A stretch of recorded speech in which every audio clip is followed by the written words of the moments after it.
Good morning. Welcome into Hurrdat Sports Radio, AM 590, ESPN Omaha, ESPN Tri-Cities. That's DB. I'm Ravi Lulla here on the Pillar Exterior stage. What's up, DB? Hi. How are you today? Good. You doing all right? Yes.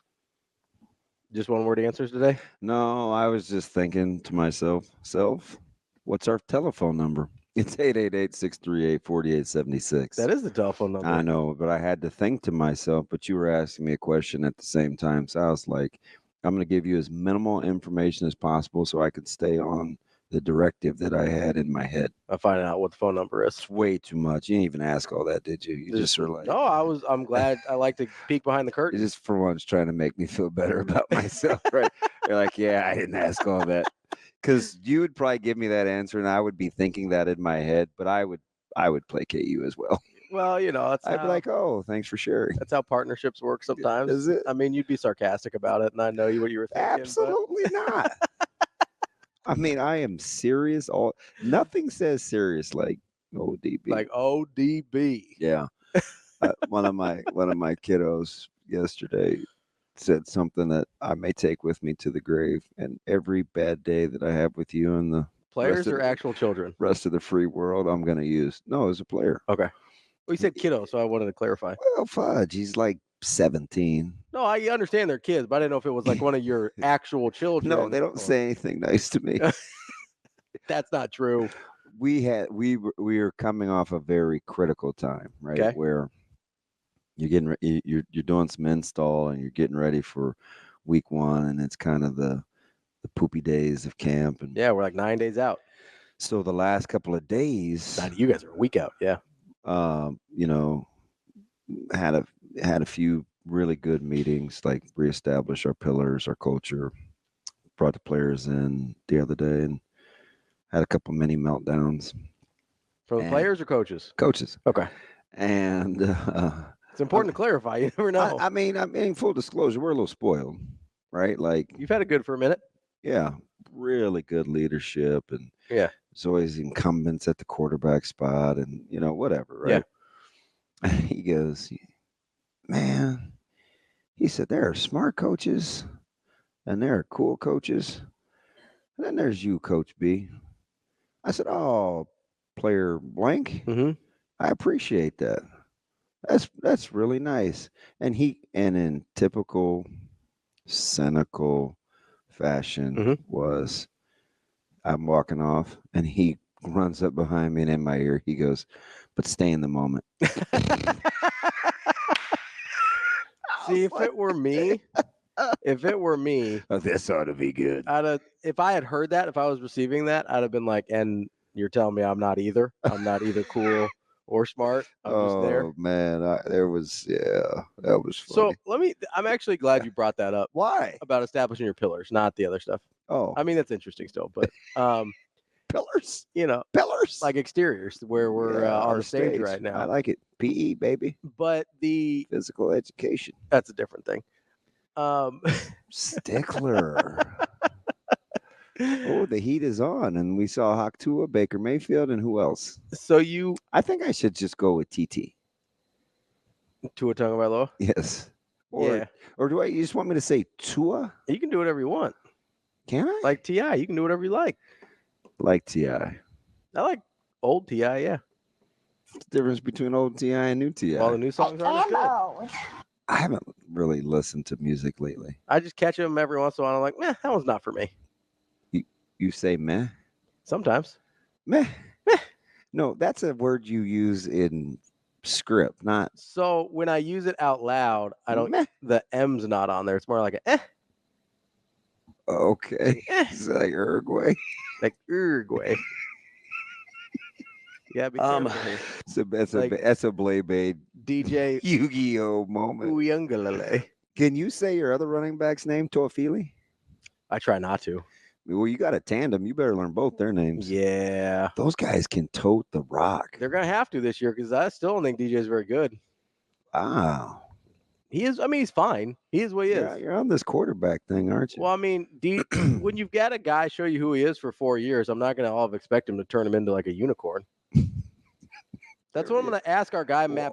Why is that your frame of reference? Have you ever seen a unicorn? No, and I have never seen DJ Uiagalelei be special at quarterback either. So that's kind of the point. Is that a metaphor? Like, Shane, which one uses like or as? Is that a simile? that's a simile. Metaphor is just a direct comparison. Yeah, whatever. I was getting clarity. Like, I go. I don't need an example. Por ejemplo. Cierra en la boca, por favor. It's like, keep it in your head. No. I don't know. Boca's mouth, right? See? I didn't catch the other part. Cierra en la boca. Sierra and love, something in the mouth. Close your Oh. I haven't taken Spanish in a minute. Cállate. You give me some Latin to translate, I got you. Maybe a little Greek. Tip it. I'm not great at Greek though. Alphabet's confusing. You ever seen Greek letters? They're weird. Why were you excited that I brought up pillars? Because I actually think it's an interesting. I think you have an interesting perspective on this because you've talked about this before with going from one of the things that you wish you could have gone back and got going from 95 to 96 was the leadership that you kind of just assumed would be there and nobody went and got it. Right? Is that a fair way to put it? Yeah, and keep in mind, this is a guy coming off a ton of success. This was a guy, and this is also coming from a guy that had some accomplishments in college, but perhaps my favorite of all was being voted a captain. Yeah. So I am talking about the standard in which I should be helping set. Yes, 100%. Like, you have a very unique perspective on that. And it was, you've mentioned this before, whether it was, I think you mentioned whether it was the Peters or Wistrom. When Jason said he wished he would have been. Yeah, yes. There were lots of things. Okay, go ahead. I think, okay, go. That they would have gone and been more vocal earlier to establish or reestablish that standard. It's easy when you're coming off of a lot of success to assume the standard just stays there. Right. And that's kind of the position you guys are in at Westside this year. You're obviously coming off of a really good run. A lot of pieces have changed, especially at critical spots like quarterback. Obviously, Teddy's gone, Caleb's gone. Like, you guys have had to man, Bo Ryan, RJ. Yeah. You've had to turn over some really important spots, both from a talent standpoint, but more importantly, maybe from a leadership standpoint. And so I guess my question would be, like, how does what you saw happen to your team in college impact how you handle this now, coming off of a strangely similar position? Yeah, like a lot. Like a lot. I asked our trainer yesterday, I said, hey, Angela, I said, give me a vibe on last year's camp to this year's camp. And she said something interesting. She thought about it for a second and she said, last year was a lot more like cool, which is not what I thought she was going to say. That's an interesting. She said this year it's a little more loud and a little more angry. We haven't seen near the guys in the training room either. So it calmed me down a little bit because I was thinking, yeah, it was kind of a been there, done that group. Last year? Yeah. And did we always pay attention to who's on the field, who's not on the field? Did we make assumptions as coaches because we felt like, oh, you know what, they could be pretty good. Maybe such and such is coming out late, or why are they still in the training room, or, it's 3:25 and we need to be at pre-practice, right? Maybe we just assumed that wasn't poor, but her saying that made me think about that. And so, well, when you think people have something handled, you tend to be a little less like dialed in on making sure it gets handled. On the macro, for sure. Yeah. For sure. So this year, it was kind of a wake-up call for us because, of course, like I typically do, I ran and told Coach Samaji the thoughts. And, maybe that was a different vantage point for us because when you're talking about like the evolution of leadership based off the Will Howard thing yesterday you asked me about and leadership in general, sometimes it's a different type of leadership you need from year to year. Yeah, depending on the what your team's like. But you do need you do need leadership. Yes. But it can look different. It may look different. Some guys are vocal, some guys are lead by example, some guys are kind of rah-rah, some guys are kind of get in you, some guys are like encouragers. Yes, which right? is, Like that's just and if she would have said that to me before, was it Tuesdays? the cool versus angry thing. Yeah, but if she'd have said this before Monday and Tuesday, Mhm. then our meeting, we may have approached it differently. Mm. But we still went back to like the pillars. Like we didn't make it about a specific thing or compare and contrast. We just went back to our 3 pillars, Mhm. and because the players put that together. So when I hear it's probably like the number 1 or 1A reason when I pay attention to what's going on with good teams, and I always look to see how quickly players sound like the coach and Mhm. all those other little things that don't have anything to do with actual play. Yeah, but they're little indicators. Like that's why I'm so interested in it, because usually that can So you're a give big me press conference guy. huge. Yeah. Because usually it can give me an insight to how people think. Mhm. Or what the pulse of the team is. Not necessarily who, but what. Mhm. Right? For like this Nebraska team, like the leadership probably comes in a way. Like, what are some adjectives that you would describe the attributes that Coach Rule wants in a football team? I would say accountable. Okay, so probably the leadership on the team would have to be guys that show up every day. Yeah. Okay, give me another one. Well, so that one I'd probably call consistent. Okay. I would want consistent and accountable. Okay. I would assume those. So they're going to gravitate towards players that do it every day. Do it every day and can do the same thing at the same level every day, right? So what else do you hear? Like effort. Okay, so you want guys that you're going to gravitate towards guys that do things hard at a certain level, like a certain effort level all the time. Yeah. Okay. Effort, consistency, accountability. I would say there's a sneaky one. Teaching. Okay. So you want guys that pay attention to detail and then can receive information and then re-disseminate that information to other guys. Okay. There's a sneaky one I think is pretty good. And actually the football account just put out something about it. What is it? Resiliency. Oh, yeah. That's a good one. Okay. Yeah. So they want folks that can hang in there or have either been through it. Talk about endure. And enduring, right, and come out the back end. So when you're looking at what they want the pulse of this team to be in terms of leadership, look for those traits in those guys. That's how you'll get the answer of who they'll gravitate towards. What's interesting about that, though, and I think coaches, players, commentators, I think we all make this mistake sometimes, is we look at what do we name 5 things there for Nebraska. Sure, yeah. We look at those 5. Let's say those are their 5 pillars. I don't know. There's maybe they have 10, maybe they have 2. I don't know.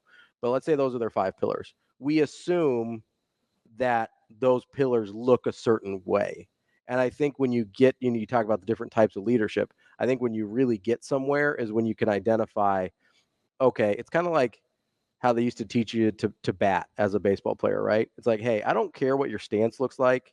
I don't care what your hands are doing pre-pitch. As long as you get to point A, B, and then C during the course of the delivery to get into your swing, doesn't matter. As long as you hit the checkpoints, doesn't matter how you get there, doesn't matter what it looks like, right?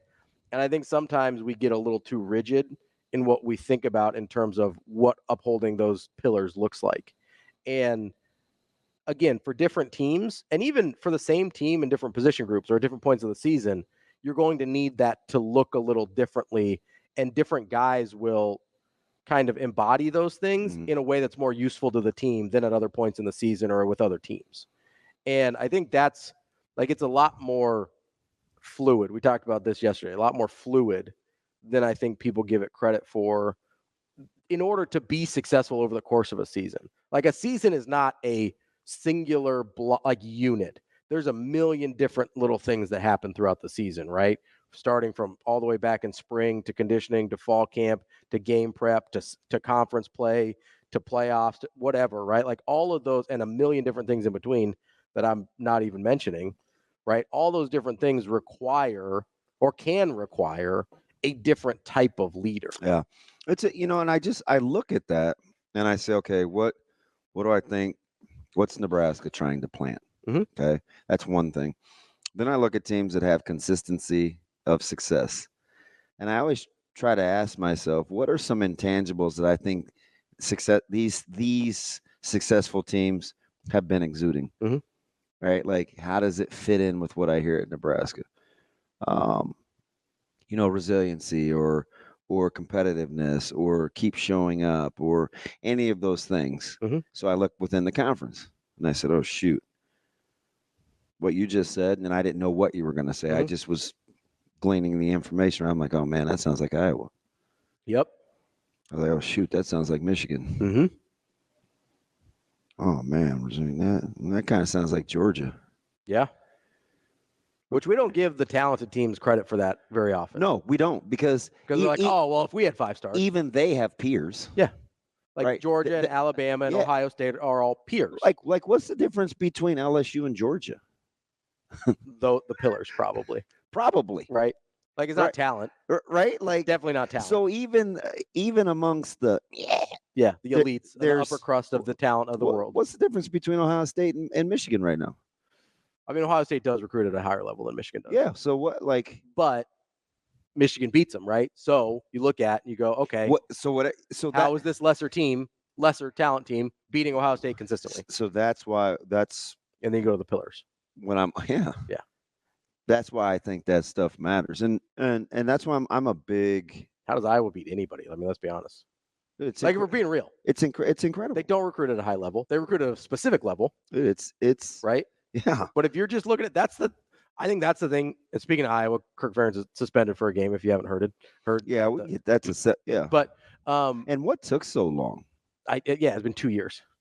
Like, I see, that kind of bugs me. Even fine, like, people can, get them suspended. Like, it's fine. It's one game, 2 games, 2 years later against Illinois State. Like, who cares? Right. Like, what? But I do want to know, like, how did we get here? Yeah. Like, what? And it's not even a pound of flesh. It's like, it just seems like, why does that get the eye roll? Probably because of how it was handled. Yeah. Also, because, like, we see this every year with every player that enters the transfer portal. They enter one day, the next day there's mutual interest between the team, and then it's like, okay, so you think Cade McNamara is the only guy that got tampered with? That's what I'm saying. Like, what are we doing? Right, like, really? It doesn't raise my blood pressure at all. It's like a non-starter. Yeah, like, what are we even doing? I would love it if we didn't tamper with people that are still at schools, but it's not like Cade McNamara and Iowa were the only one. So how did we get to this point? So you know what was trending last night, and Coach Rule talked about it, and Shane, if you have the clip queued up, did you hear the Arkansas defensive coordinator talking about sign stealing? No, I heard Rule talk about sign stealing. I didn't hear the Arkansas guy. Yeah, so like all of a sudden the last 2 days, this has like been a thing. Yeah, because Rule was talking about it with the sideline switch, and maybe it's like, communication in the helmets, which, by the way, we have to get to, because I think one sneaky thing that I like about Nebraska is them taking their time with who's going to receive the information and who's going to give it. Because I'm just telling you, sure as I'm sitting here, that stuff matters. Who's in the booth? Who's the coach? Who's doing the talking? Who's in whose ear? Who's in whose ear? Like that, it is so. Every stop I've been at, it has been something that has been strategically thought out. So let me ask you this, because you want to stay on this or go back? I want to stay on this because I have a question about that. Okay. We heard last night on Coach Rule's Coach's Show with Greg Sharp that it's going to be Marcus Satterfield in Dylan Raiola's ear. Do you think there's a chance? Was it always just going to be Satterfield because he's a play caller? Or do you think there's a chance that if it was a different starting quarterback, it'd be a different voice in his ear?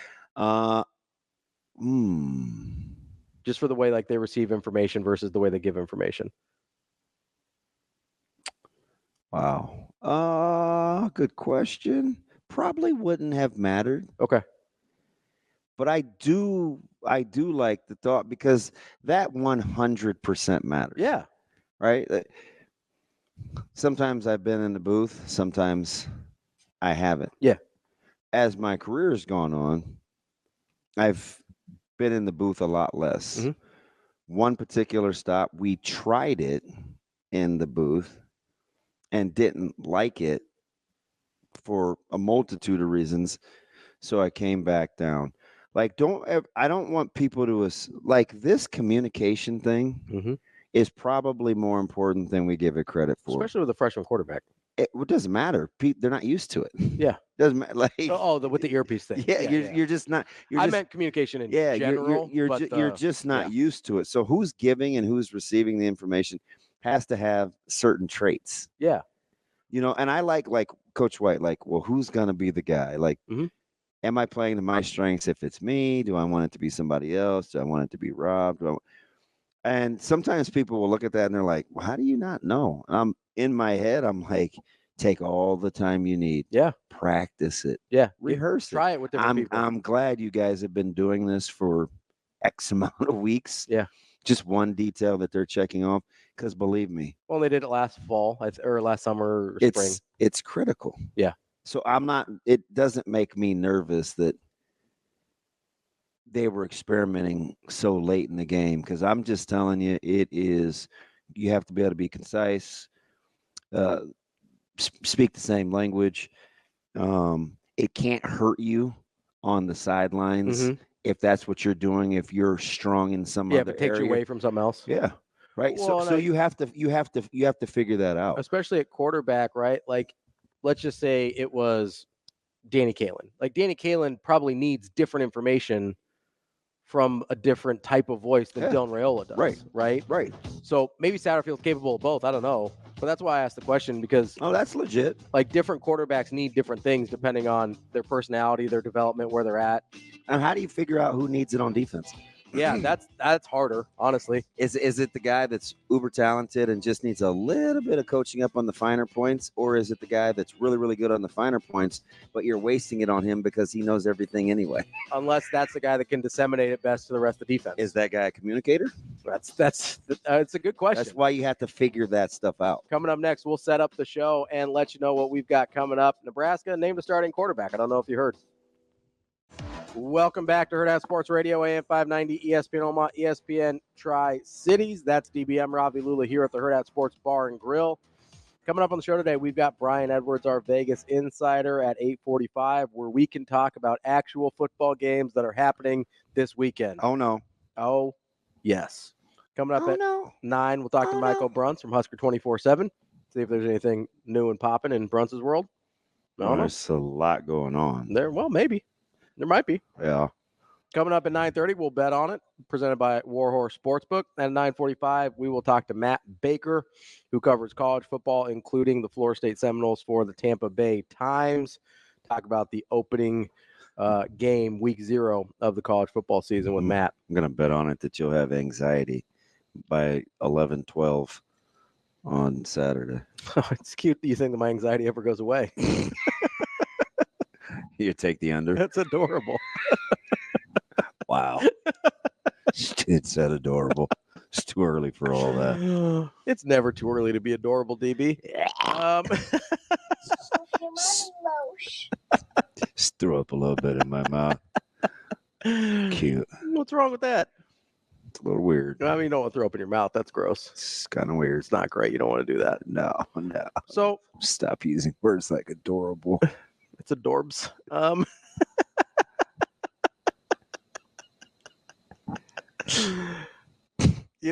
I have this problem, DB. You have lots. Yeah, I do. You have lots. It, like, when you tell me not to say something, I immediately want to say it. Yeah, I know.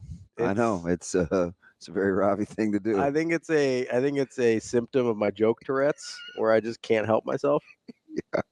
I've been getting back into Ally McBeal lately too. It's funny. Yeah.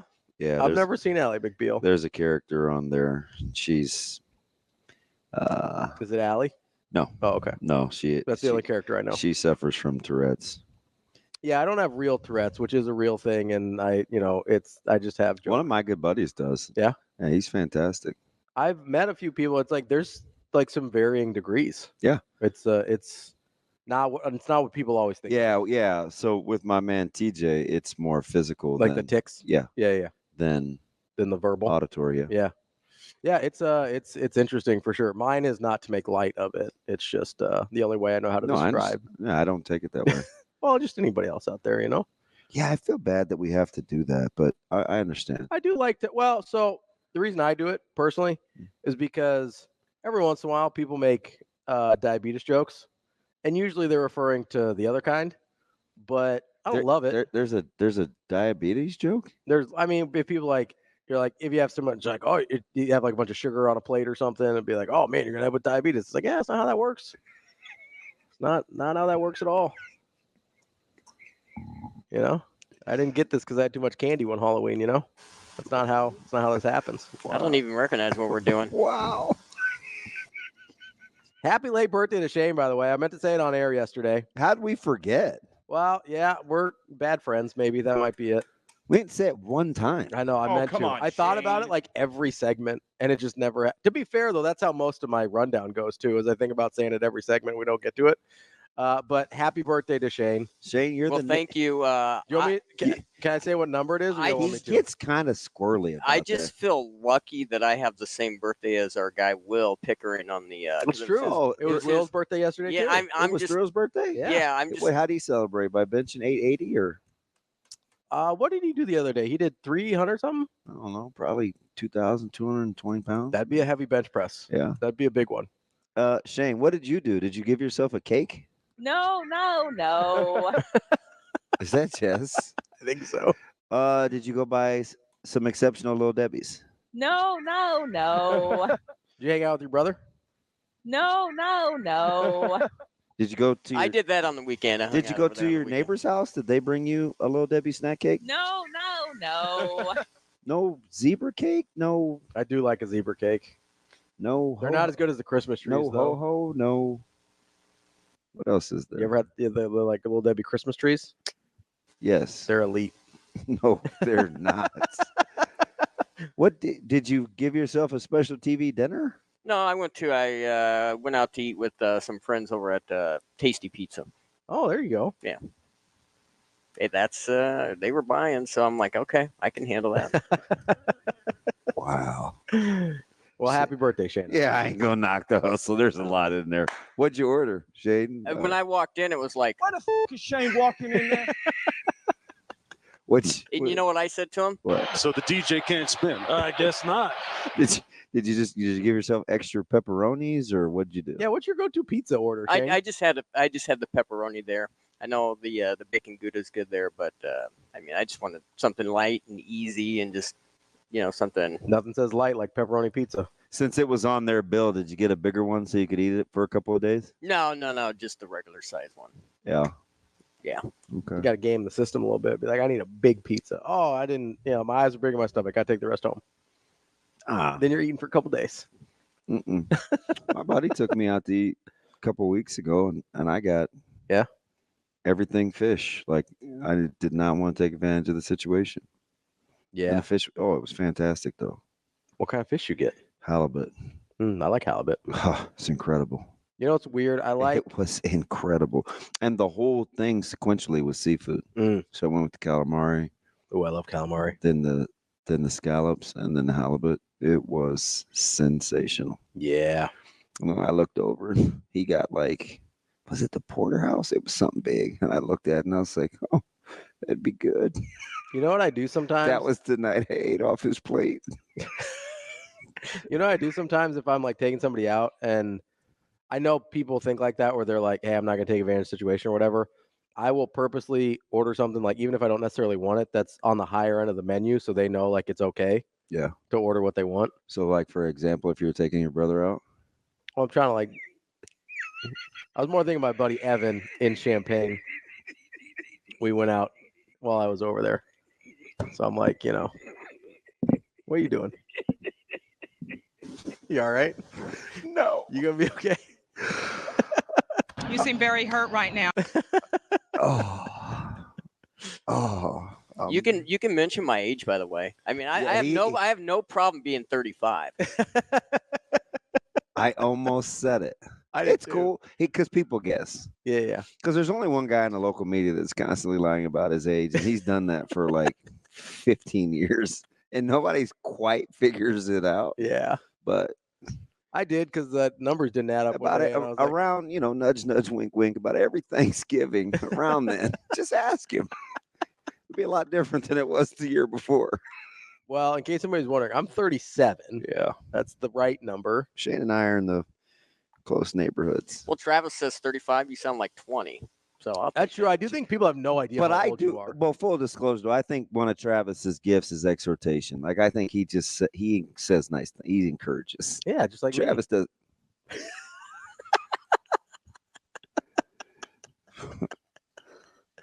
How about no? The look you gave me.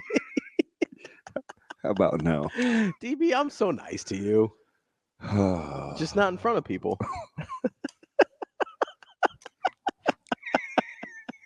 This dude's incredible. TK says gas can. Does he lie about his age? No. Not that I'm aware of. He just had a birthday too. Did he? Yeah, he did. Are you the same day? I don't think so. He might be a day before you. Yeah. He's not. He's not on the same day with you and Will. No. So happy birthday to him too. To a gas can? Yeah, to the gas can. Belated. Happy belated Like birthday. oil can Boyd? Like gas can Callahan. Yeah, I know. I was doing a baseball thing. It's always about the Red Sox with you, isn't it? Yeah, absolutely. Always. Didn't he also play for the Expos? Knock it off, all right? Well, yeah, old school. Yeah. Oil can Boyd? Yeah. You know why I know They gave away a lot of good players. Yeah, Pedro Martinez, Randy Johnson, Marquise Grissom, True. Larry Walker. The Hawk, Andre Dawson, A lot of good players. on Gary that team. Carter. You go back to like 94 Expos when their season got canceled. That team was stacked. Yeah, they were legit. That team was I don't know how they loaded. were going to pay everybody, but Was there like a Tim Wallach on that team? yeah. I wouldn't put him in the No, but he was good. He was a good ball player. It's okay. I mean, just him and Tommy Herr, I guess. I mean, really? Gary Carter. Tim Raines. The Rock. You're a big Tim Raines guy, aren't you? He was my guy. Yeah. I mean, be honest. You're surprised I knew that many early 90s Expos. That's pretty good. I mean, you know. It's pretty good. Well, you knew I knew my guy Pedro. Of course you That's did. my guy. Yeah. He was there a little bit longer, though, until we freed him from the constraints of Canada. You freed him? Yeah. He was, he didn't want to hang out in Montreal anymore. You, Frederick Douglass, and Abraham Lincoln. Always more of a Harriet Tubman guy myself, but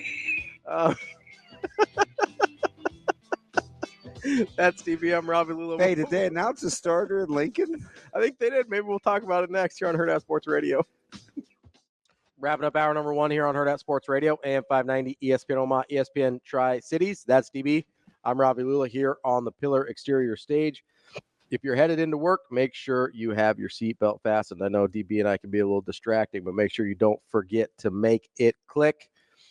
Wearing your seatbelt prevents injuries and saves lives, but only if worn properly. Make it click. This message from the NDOT Highway Safety Office. What's up? Nothing. You're looking at me all weird. I wanted to say something, but I'm going to refrain. I think you should. Kind of stay on I topic think here. you should say it. What do you want to say? Nah, I'm going to go see my guy over at his nutrition place. I had a question. But Yeah. I don't think you can help me, and I don't want to hear your mouth either. I'll just go see Jason. You can ask me off air. I'm very knowledgeable. People forget. No one forgets. Shane, am I in the stream now? Yes. Do you feel better? I felt great all day today. Did Sasha say something to you, or did you figure that out on your own? I've known about it for a minute or two. Yeah, okay. I'm back now. Guess who's back? Shane's back. The whole stream thing is tricky to me. Well, not a big swimmer or what? Well, why would you say that? Well, streams, swimming. No? I don't mind the water, contrary to. Oh, just asking. Okay. Exactly. Bet that guy can swim. Jeez. Plus, He's got good proportions for it. He's got the long arms. FTR, I wouldn't pick a stream. I No. would pick like a pool. Yeah. Or even the ocean, which I've been in several times. Yeah, I don't do closed off bodies of water that are like not like pools. Like I don't do lakes, I don't do rivers, streams. I'm not about that life. Yeah. No. Or I'll go shallow in the ocean or a pool. Oh, you'll go shallow, all right. Well, you know what they say. I'm like Bradley Cooper. We're in the shallows now. Did you know Nebraska named a starting quarterback yesterday? I did. I did. It's Dylan Raiola. Was that a better news dump than a one-game meaningless suspension in Iowa City? Or I mean, that was so stupid. it is really dumb.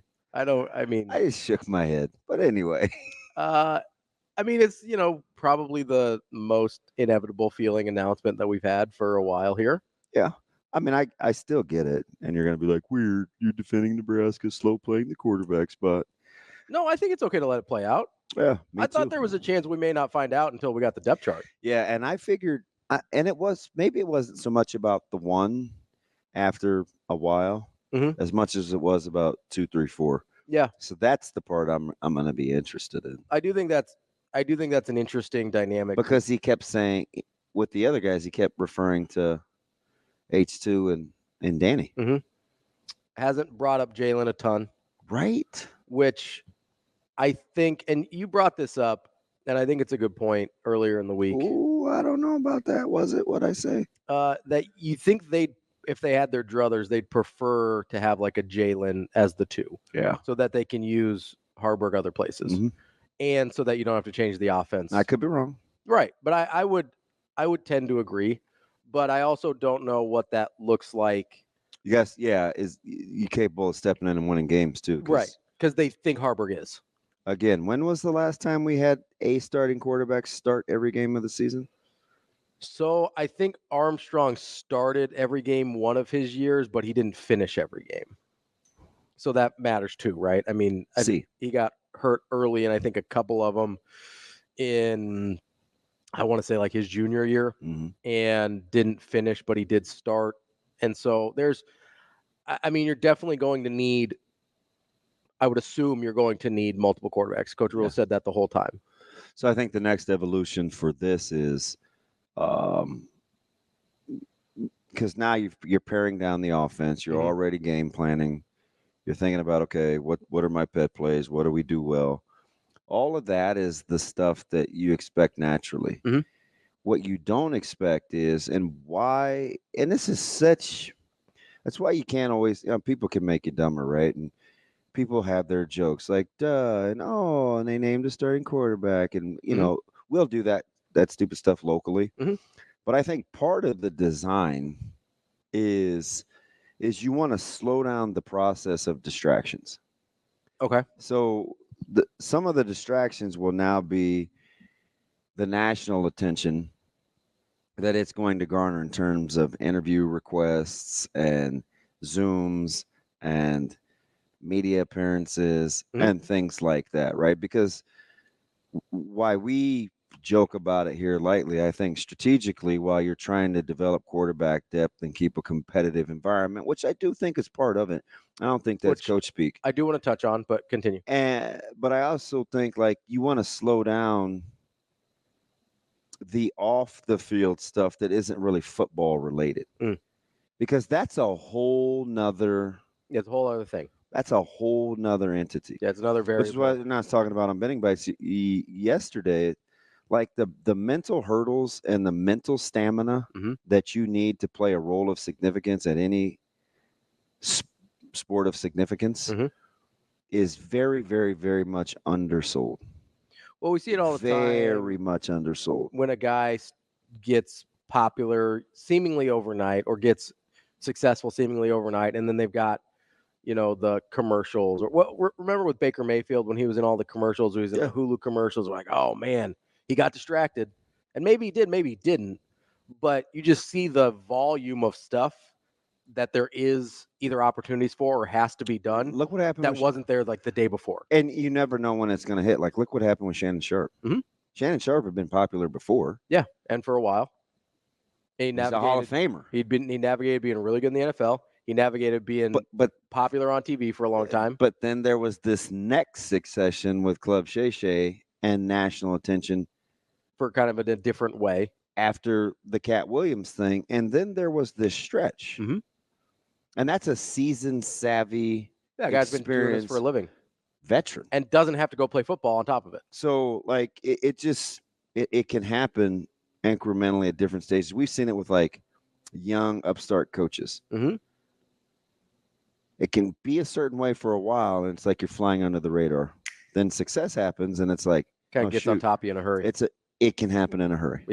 Like you're keeping your head above water, you're keeping your head above water, you're keeping your head above water, then all of a sudden, boom, you're below the surface You line. get more variables to deal with. Yeah. So I think managing that will be part of it. Yeah, for Dylan. So you brought up the competitive atmosphere, which I think is important because it's something that I've wanted to, I wanted to talk about this the other day when we were on the discussion about second string mentality versus first string mentality and kind of what that requires. Yeah, don't understand. I went back and listened to that. Yeah. So we're still thinking like twos. Yeah. And it's like, well, he said it almost like that was a dirty word. Yeah. Well, I think that's how I took it. And I think that's how he thinks about it. That's how I assumed he meant that it was a pejorative. And those guys that are in that situation can't look at it like that. Mm-hmm. They have to see the bigger picture. Yeah. The bigger picture is it's a mindset. Mm-hmm. Am I secondary? Am I really second class? Am I second string because I'm not as good, or am I second string because you can only play so many players? Yeah, right. Because he's talked about that a lot yesterday, right? I watched the wide receivers. Went back. Like with his the body defensive language, backs. his delivery. Mm-hmm. He wasn't talking to us. No, 100%. Was not talking to us. That was one of those like for the people in the room comments for sure. Yeah. But and I think he kind of, I thought he was reiterating it last night when he was talking about guys that. Oh, you like that? I did, where he's talking about like, hey, we've got really good guys. They're just not all going to be able to play. No. Right? You have to look at yourself as a guy that is just as good. You have to prove to yourself that you're just as good and that you're only second string because of a numbers game. So remember yesterday, I thought, go back and check that out. That's kind of deep, but kind of not. When we're talking about needing your name heard, not needing your name heard, what that means when you're watching yourself on film. And I talked about it again in Benning Bites, but I say all that to say, like, what do your pillars, what does that dictate? Like, what does that say to you? And then how do you pit that against how you're going to work every day? Yeah. Like if it's, hey, stay in the moment. Hey, am I staying in the moment? Is it, hey, I belong, tackling that first bear? Mm-hmm. Am I good enough to be here? Am I good enough to be here? Is it that? Yeah. Is it showing up every day? Like, how does what I'm doing fit against what is always permeated when I'm here every day? Mm-hmm. That's the game within the game. Yeah. And a lot of times this is crazy. It has nothing to do with your physical attributes. No. It's mental wherewithal and stamina. It is being alert of what's going on around me. Where do I fit in this puzzle? Because the assumption, as my man Jay Foreman said to me, the assumption has to be, right, if you're there, you meet a certain minimum physical qualification to be there, right? Like if you're James Williams, it doesn't matter if they found you at a camp or they recruited you or whatever else, right? Well, you just look at Coach Rooney and say, "You're here, aren't you?" Yeah. Like you have to assume if you're there, you meet the physical thresholds to be there. Yeah. And now it's about everything else, right? I do want to talk about that kind of spirit of competition in the quarterback room specifically, with Dylan Raiola being named the starter. I'm interested in that dynamic because we talk a lot about how competition can make you better, but I'm curious about that, and I know you've got some experience there as well. So we'll get to that as we kick off hour number 2 here on Hurrdat Sports Radio. Kicking off hour number 2 here on Hurrdat Sports Radio, AM 590, ESPN Omaha, ESPN Tri-Cities. That's DBM Ravi Lulla here at Hurrdat Sports Bar and Grill, where you can come see us a week from tomorrow for our live breakfast show. Come say hello. Come be friends with me and DB. Get some breakfast? Don't overdo it. That's fair. Okay.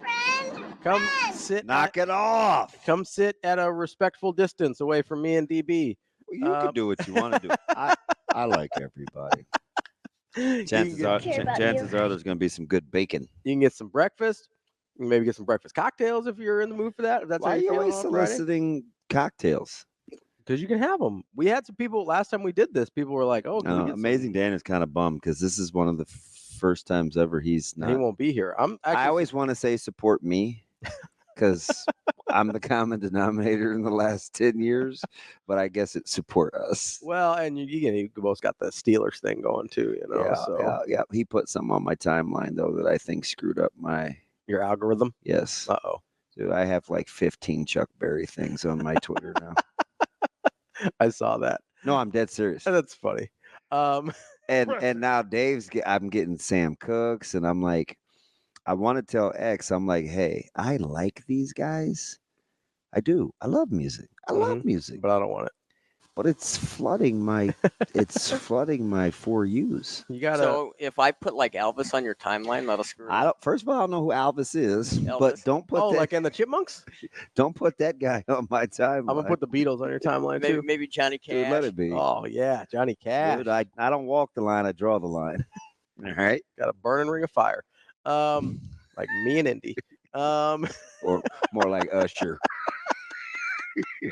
Make sure you get to eventbrite.com, search for Hurrdat Sports Radio to reserve your seats and come hang out with me and DB next Friday. Presented by EP Foundation Repair, as all 4 breakfasts will be this year. How about my man Kyle's? Who? Kyle Z. Who? Just another statistician helping your boy out. Little HBO, he helping a brother out. 2017 was the last time a starting quarterback started every game. He did get knocked out in one of those games and didn't finish. Yeah, that'd be Armstrong, right? 17? Good job, Kyle's. Am I right? Is it Armstrong 17? Not to be confused with. Hey, no. 2017? Yeah, it was the last year before Adrian. I thought TA was correct. Okay. I thought TA was 20. He was basically the whole Riley era. Yeah.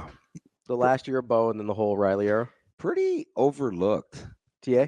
Go look at his statistics. No, they're prolific. Jeez. I think we didn't love how it looked all the time, and so we kind of picked on him a little bit. I do remember going to work like 1 out of every 5 days and thinking, if somebody says YOLO to me one more time, I'm going to lose my mind. YOLO ball. But I do remember. That was a thing, though. I mean, I do clearly remember being super upset with him after Iowa at home. Yeah. Yeah. So, but like no, 2016 was his last year. I know I wasn't crazy. Who played in 2017? But, Who was the one-off? That was Tulane. The Tulane guy. The transfer. Oh, pick 6. Yeah. Yeah. The guy that everybody loved in shorts. Yeah, pick 6. Tanner Lee. Yeah. Tanner Lee. There we go. I was about to say, you almost see that's where, and I'm mad at myself for your lousy delivery because you come across as though you know.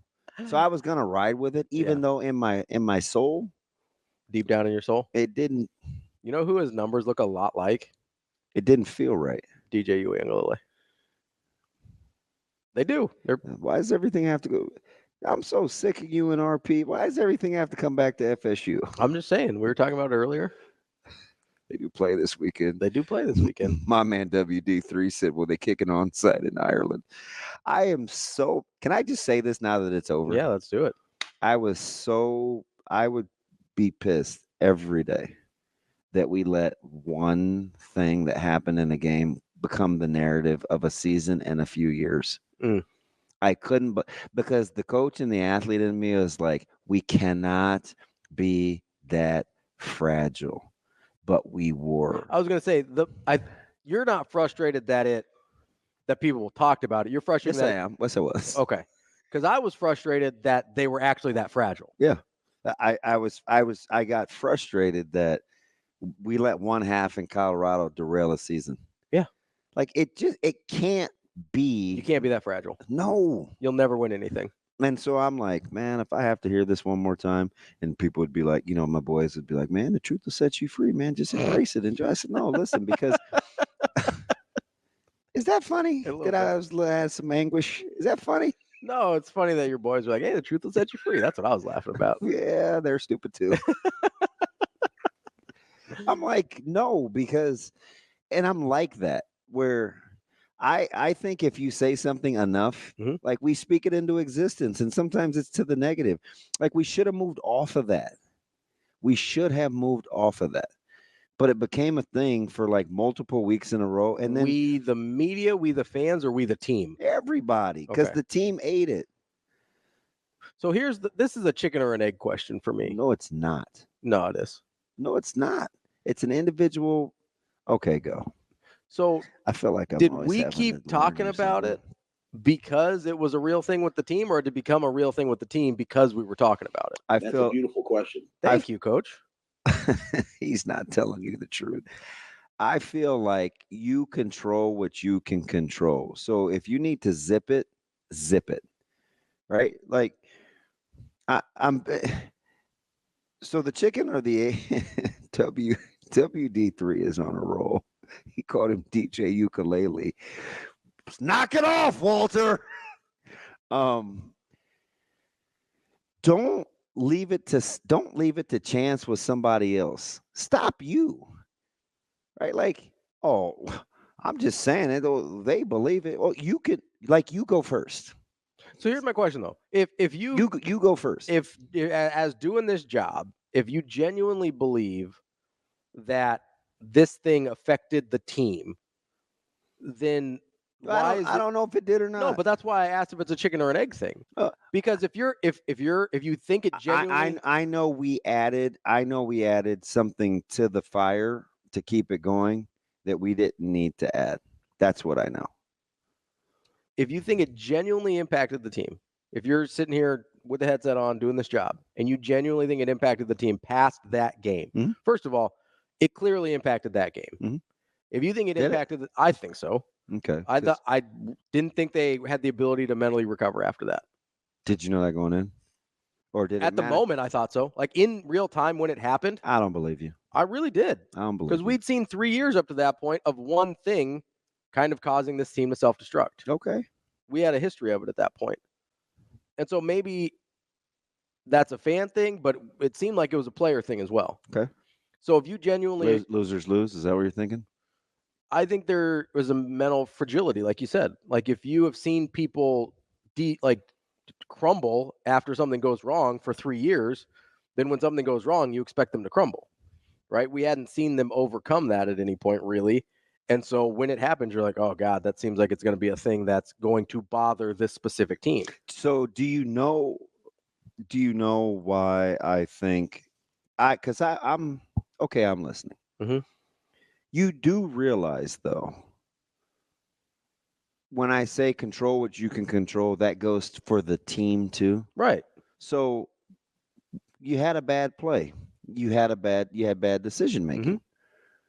You still caved. They still had the lead when it happened. They still had the lead after the drive. Right. Well, I understand that. And that was their only win of the season. Yep. That's a bad football team you played. They were awful. Yep. So one thing should not derail you in that game, especially. So what's good for the goose is good for the gander, though, in what I'm saying. Mm-hmm. I'm saying you control what you can control. As the guy that keeps spewing this onside kick thing, this onside kick thing, this butt of the jokes thing, you control that. And they should have been able to stay in the moment too and say, all right, man, let's get this back. We flubbed up. Sure. Right. So my thing to the chicken or the egg is you be a better you and let them be a better them. And then everybody will just be better. Which I get. That's because again, if you're in the solutions business, that's the easiest way for conflict resolution. But here's my question: it's not well, they shouldn't listen to me, or well, it happened, didn't it? Or so I guess this kind of goes back to like what is your obligation as somebody who does this for a living, or even if you're a fan, right? And you're observing something that you think is occurring, that this team crumbles after they hit some adversity. I guess why shouldn't you talk about it? No, you can, but do you at some point they just are who they are. The cause wasn't the cause. Sure. It was just sad that it kept coming up. Like that team. So are you saying it would have been something with that team if it wasn't the onside kick? You want me to yeah. Easy. Wasn't the onside kick. Mm-hmm. That was a bad team that they lost to. Mm-hmm. That was a bad team that was playing. Mm-hmm. Don't make it about the onside kick because you create the boogeyman. It still was their only win of the season. Mm-hmm. That's what I'm saying. Yeah, they should have won regardless of the onside kick. Regardless. So quietly we gave them an out psychologically just to pile on, when the fact of the matter is they just were poorly coached. Like it wasn't a good football team. So it wasn't the magic of not getting the onside kick didn't all of a sudden derail that team. So I think I get what you're saying. Like because the way I thought about it after the initial kind of like what the ever loving F is going on here was. Did you say that real time? Yeah, I did. I feel like we're getting a little Tim Johnson here. I don't know what that means. Yeah. I always explain this to you. I don't like calling people the L word. Okay. When I feel you're fibbing. Yeah. So, again, Tim Johnson was a manager that lost his job with the Blue Jays for not telling the truth. Do you mean did I say it in real time then or just now? Then. Oh, no. Okay. I thought you meant like, did you actually just say that? Because we act like we thought that then. No. I remember thinking at the time that not getting it and the call in that spot could be one of the things that causes this team to crumble, just because I have gotten pretty good at identifying those over the course of 3 or 4 years. It wasn't the fact era. the guys were going to get. But hold on. But I can identify that and feel that way in real time and still recognize that if it wasn't the onside kick because of the makeup of this team, it would have been something else. Okay. Right? Like we had this this discussion. You go all the way back to freshman year Adrian, right? Whether it's the Akron game that gets canceled, and people used to use that as the boogeyman of being like, oh, well, if they'd gotten to play Akron before they had to play Colorado, then it would have been different, whatever, right? Wouldn't have started 0-6. Or if the Colorado guy hadn't twisted Adrian's foot and done X, Y, and Z. And you're talking early in the era there, right? So we weren't thinking the same way that we did at Northwestern or with Northwestern in the onside kick in Ireland. But you go back in retrospect and you go, okay, if it hadn't been the Akron game getting canceled, if it hadn't been Adrian getting his foot twisted, if it hadn't been the onside kick, if it hadn't been Cam Taylor Britt fielding the kickoff weirdly in the whatever, right? Like we forget about that one. I don't. Right, because you have a returners thing. But if it hadn't been any one of those individual things, it just would have been something else because that's how this team was. Okay, so let's fast forward to 2024 and why this is relevant. Okay. Right? Because people could be thinking, man, why we're rehashing the past? So this is what I think the staff's greatest hurdle is. Mm-hmm. And this is why we didn't like chasing the chasing three thing. Mm-hmm. This is why we can't really handle like outward criticism or saying the quiet part out loud. Or if you're somebody that loves when you say the quiet part out loud and you're like, yeah, why didn't we do that before? Mm-hmm. It's all the same thing. It's about ownership. So if at the time HCSF would have just said, hey, that's on me. Mm-hmm. I own it. Let's move on. Yada, yada, yada. We would have felt differently. If anytime in the moment somebody owns something in a position of leadership to absorb, mm-hmm. I think it's going to have the desired outcome. So what Coach Rule and this staff is trying to do is they're trying to delineate or shake that, or they're going to own what they own for them. Mm-hmm. But the rest of that stuff don't put on them. Yeah. So the more that they keep having to talk about that, we have to decide, or the players have to decide, or when we're looking at, well, where is this going in its totality? How much is too much to be bringing up all the time? Right? Yeah, that's a fair question.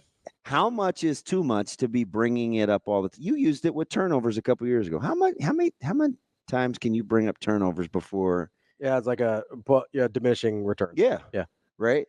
But then there's also the point in you that likes to take things head on where you'll say, hey, man, say the quiet part out loud.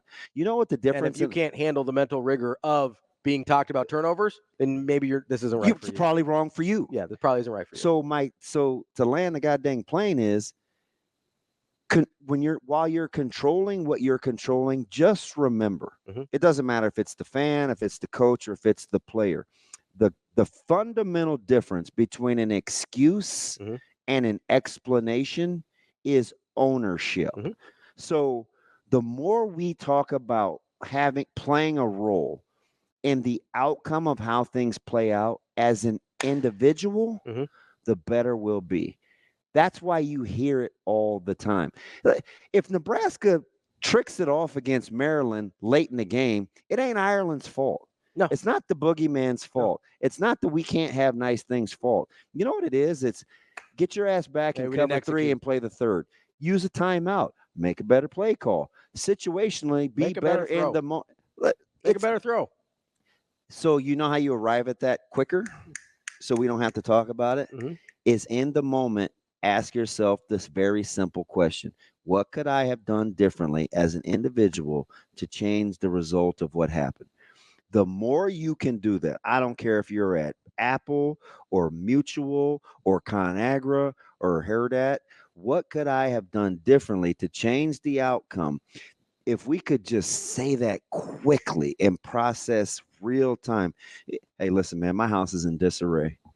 Instead of blaming her or him, what could I have done differently to keep this from happening?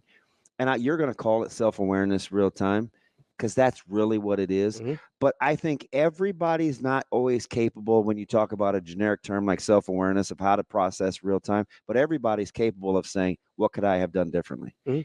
Everyone is capable of doing that. How am I perpetuating this madness, and what could I do differently? So that's why you hear it all the time with the staff. They're not chasing a boogeyman. Mm-mm. They're teaching you to be accountable real time. Real time. It's not speaking it into existence to the negative. Mhm. It's teaching you how to own real time to the positive. Fine. You don't like the smash concept we called against Maryland because the week before we say this. Coach Rule didn't answer that question in the press conference last year when he said, well, remember last week you guys wanted me to do it the other way. Mhm. He wasn't saying that to deflect. He's telling his team, hey, listen, the situation played out this way this week, this way this week. I did it different both times. What's the common denominator? We didn't execute. We didn't execute. Yeah. Yeah. The common denominator was us. Mhm. So the more that we tap into that, Well, it's kind of like the better off everybody's going to be going forward. Then we don't have to bring up old crap. Well, it's you're putting this thing out there that, hey, there's no magical formula that if we had done X, Y, and Z instead of Y, Z, and X, then we would have all of a sudden won the game. Because there's this sort of like old adage with, strength conditioning and workouts and stuff like that. And it's everything actually works. Mhm. To varying degrees, everything works. I feel the same way about offenses, whether it's basketball or football or whatever, like offenses, like everything works. It's how do you execute it? How bought in are you? How consistent are you? But everything really works. Like if you're going to the gym, you're going to get stronger. You're going to get in better shape. Like if you're actually working at it. Yeah. Doesn't- Whether you like high weights, low reps, Whether and you're I a- like low weights, high reps. Whether you're a bodybuilder or Yeah. a powerlifter or a CrossFitter or a runner or what, like you're going to improve physically. Now, you may have to tailor it to certain goals and things like that, but if you're working hard at it and you execute it, it's going to work. And that's sort of this concept that you're talking about, where there's no secret formula.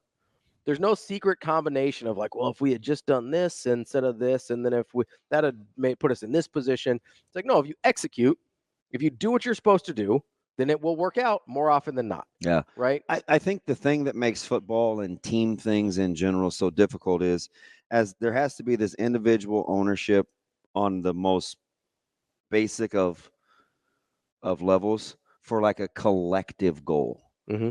So you're trying to make sure each integral part is maximizing in its own. It's 1 of 11, which we say all the time. Do your 1 of 11. Because I always you try to tell people, like, if everybody does their 1 of 11, Mhm. you get to 11. Yeah. Right. That's how many people play on what's my role independently from what everybody else is doing. But at the end of the day, what's the desired outcome? Mhm. If it's gapping guys out, if it's getting here, so it's kind of an oxymoron, which is Because why it's the ultimate team game, but you still have to do your job, 100%. right? So everything that you hear with Mhm. this staff, that's what it centers around. And I think to talk about it openly, you're just really teaching. You're not trying to hammer home a negative point, because they're quick to say, hey, man, the past was the past. Don't put that on me. And then we'll turn around and say, oh, man, you know what? Usually the best form of a future indicator is past performance. But you have to have a starting point, because there's a reason you have Mhm. to get out of bed and try to be productive. Otherwise, Well, there's also a difference when there is a clear demarcation of something changing, right? Like, yes, the past performance is generally the best indicator of future performance, given the variables haven't significantly changed, right? The variables from Frost to Rule have significantly changed. So even though the players are the same, like Bryce Benhart's a great example. Well, what we talked about yesterday, of one of the things, like if I was going to have pause, right? If I was like, okay, what could happen where this season may not go the way that I want it to? And I worked backwards, and I probably caught you off guard, but I said, I want to know how guys that have been here for a while, that are now heavily counted on, have they learned enough in the short term? This was about like Tommy Hill. Tommy Hill, can he endure? Yeah. Ty Robinson, can he get to that consistency mark? Nash, Hutmaker, like, it's been like this. Can I get to this? Because remember, just last year, he said, man, if I was in better shape, or I could close, or what do I own in this run play that Iowa broke late? Like, are you driven by that? I don't, because the one thing that I did like was the individual ownership. He didn't put it on a double run fit or Bullock or he's like, if I had done my job. If I'd have done my job, we might not be talking about these two guys in the same fit. Yeah. The more you can do that, the more you can expedite the change in past behaviors. It's the individual accountability. I don't think they're speaking the negativity into existence. I think they're using it as a teachable moment. Yeah, they're meeting it head on. Yeah. Coming up next, we will talk about quarterbacks at some point. We'll see. Well, it starts with quarterbacks. It does start with quarterbacks. I also want to get back to this idea of competition in the room. That's DB. I'm Ravi, Lulla. More Hurrdat Sports Radio coming up next. We're halfway through the show here on Hurrdat Sports Radio, AM 590, ESPN Omaha, ESPN Tri-Cities. That's DB. I'm Ravi, Lulla here at Hurrdat Sports Bar and Grill. We're brought to you by our friends at Team Jack Foundation. TeamJackFoundation.org is where you find all the ways to get involved, volunteering. You can get news on what events are coming up. You can donate directly on the page, and you can find out why they're so committed to this cause of finding better treatments and one day a cure for childhood brain cancer. The current treatments are almost 50 years old and can be incredibly toxic long-term to the children, even if they survive the cancer. Team Jack Foundation believes there's got to be a better way, and they're working towards that goal. You can be a part of it too at teamjackfoundation.org. Wanted to get into... I got to answer Shane, though. What's up? Because he asked me if I actually use the For You side versus following. Oh, yeah. I don't. Periodically. It just flips. Yeah. And I don't know why it does it on its own. No, sometimes when you just open the app, it just is on the For You page. But it takes you a minute to be like, wait, this isn't, and then you switch. I'm vibing with Shane, though. Like, I don't know why anybody would do that. Although sometimes be on the people For You side. Yeah, but our guy, like Bish sometimes will peruse the For You side just to see what's is out there. Yeah. But number one, it's never current. No, that's the problem. If it was current, like if it was in the same kind of timeliness as my timeline, ever. I'd be more interested But in it does have some of my interest. So probably once every 2 weeks. Probably about once every 2 weeks, I'll see hey, am I missing anything that is something I would care about? Yeah. But no to Shane's question. No, it doesn't purposely hang out on the For You side. Shane's a good listener, though. I kind of said that in passing. I caught that, and I was like, I don't want to derail what's happening here, but I was like, man. Oh, don't try to be like Shane. Are you just hanging out? Come on, Shane. Don't try to be. I would never try. Why are you trying to steal I would Shane? never try and be like Shane. You know what I mean? You know what I'm saying? That's Shane 402 _. That's different than our guy Sugar Shane over here. Yeah, Shane just, man, I'm happy for you, Shane. I want to give him. I want to give him a hug. He doesn't like hugs. That's true. The awkward one he gave Schick was classic. I know. I was like, man, you know him for like 20 years. I think it was more awkward for him. Well, he was trying to bring you in. He was. He was like, He has kids. And It's I was used to like- him. That was on his. That was on the same level. I was just like, man. You know, he was like, "I'll bring it in," and Shane was like, Did the side hug. Yeah, it was kind of weird. Like you're I at junior just high wanted to say, camp. I've been saying that for 5 years. I know you have. I wanted to get into the quarterback competition. I know that a lot of people maybe don't think it was a real competition. That was inevitable. I don't I don't think that's true. I think it became clear how this was probably going to play out pretty early, but I do think everybody involved had a real chance. But the thing that I wanted to get to about this was I've been thinking a lot about competition since, we brought up the second string mentality that Coach Rule talked about last week. And Since you're talking to one of the most competitive people on the planet. you are very competitive. This is true. And then we've seen this play out at some other spots, and you hear him talk about how, yesterday how they're trying to get guys that you have a hard time keeping off the field, and it's just a numbers game where some guys aren't going to be able to play. And I wonder at quarterback specifically, because we assume this a lot, and including myself. I'm talking about myself here in this. We assume that a quarterback competition is always makes the guy the guy that ends up being the starter better. Mm-hmm. Right? I think that's a very common assumption. I guess I'm curious with certain types of quarterbacks, certain types of leaders, certain types of personalities. Have you noticed that a quarterback competition specifically, impacts different types of guys in different ways? Yes. Because not everybody handles the competitive arena the same. And the reason I thought about it was obviously we had this thing with Dylan, and he gets named the starter yesterday, and Harburg is the only guy with any experience. And then you've got Kalen, who Rule thinks is a super talented guy as well, obviously. But I go back to, because, we talk a lot about Tommy Frazier when he took over as a quarterback as a freshman, right? Mm-hmm. And I think Tommy had and obviously you know him way better than I do, but it seems like Tommy had a very unique personality that fit that moment. Yeah, he got off to a ridiculously slow start. Yeah. He did.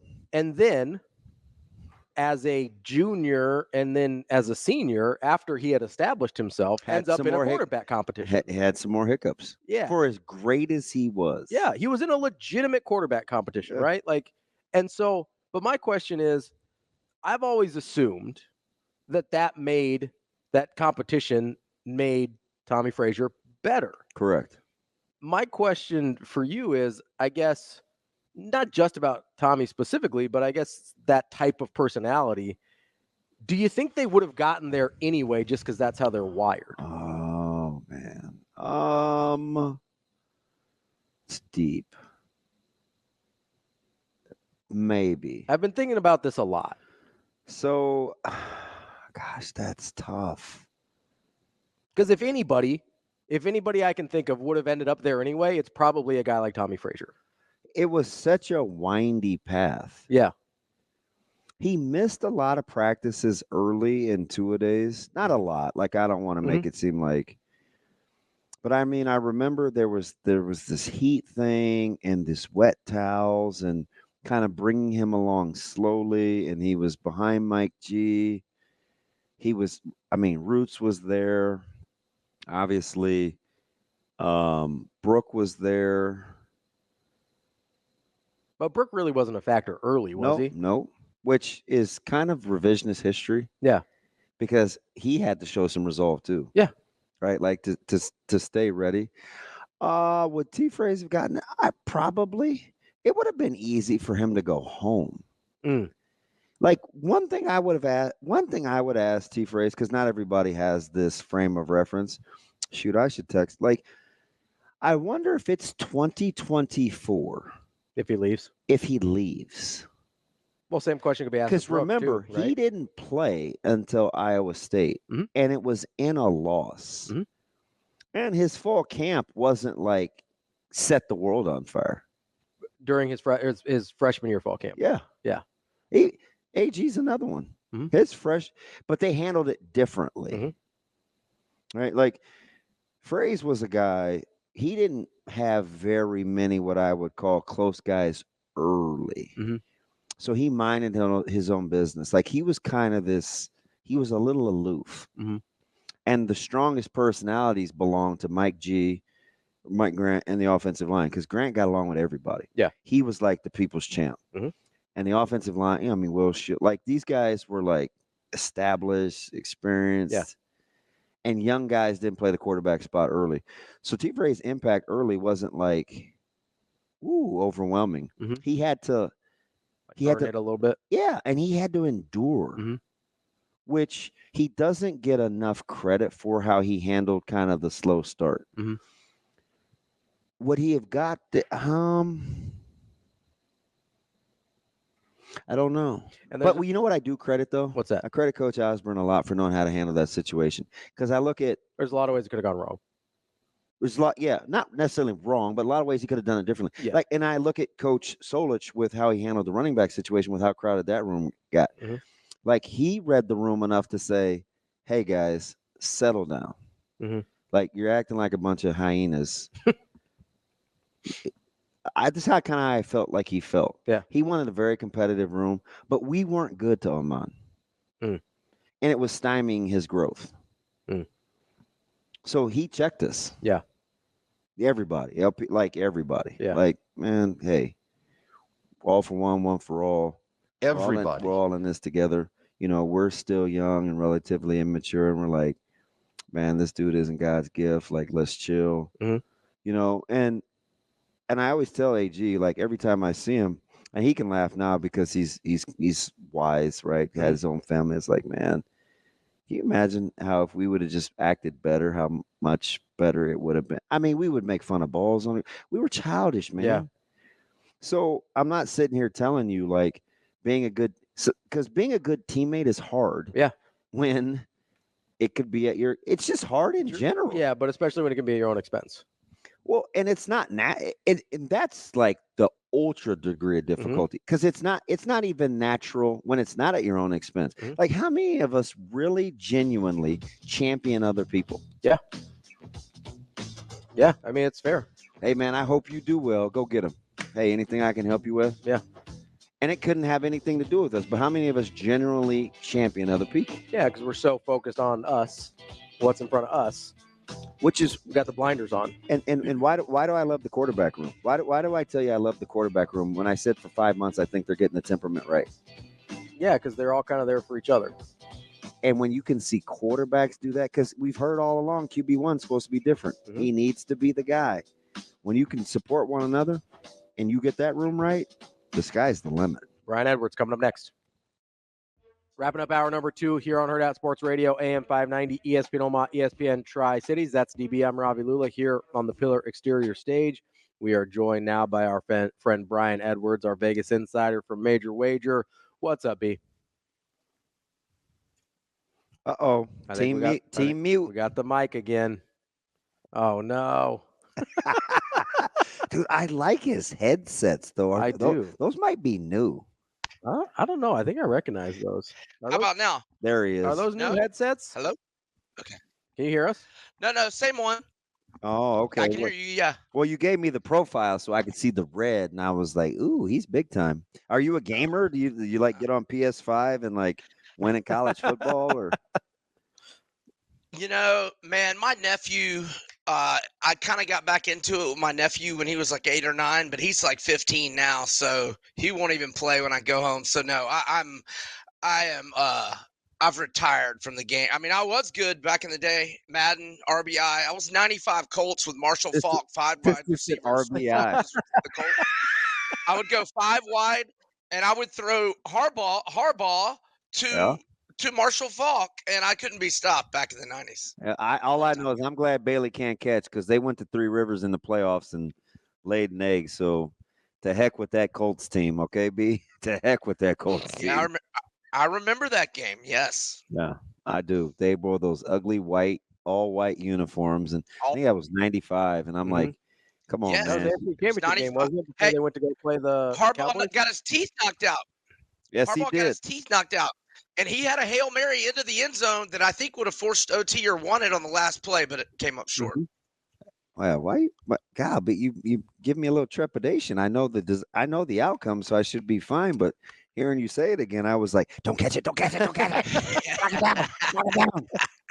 I was like, shoot, man, I can't. Now I got to get ready to go to winter conditioning after this because I was in college getting ready to go into my junior year. I was like, fudge, what a letdown. Oh, my God. You had just beaten the brakes off me like 2 or 3 weeks before out in Tempe.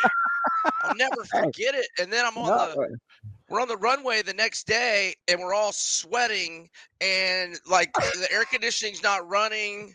It's January, but we're in Phoenix on the runway, and the heat is just bearing down. We're all hungover, and like our plane didn't leave for hours. It was a nightmare. You know the difference between me and you, B, full disclosure, and I've never said this out loud. I think I slept in the bathtub that night. With a bottle of champagne.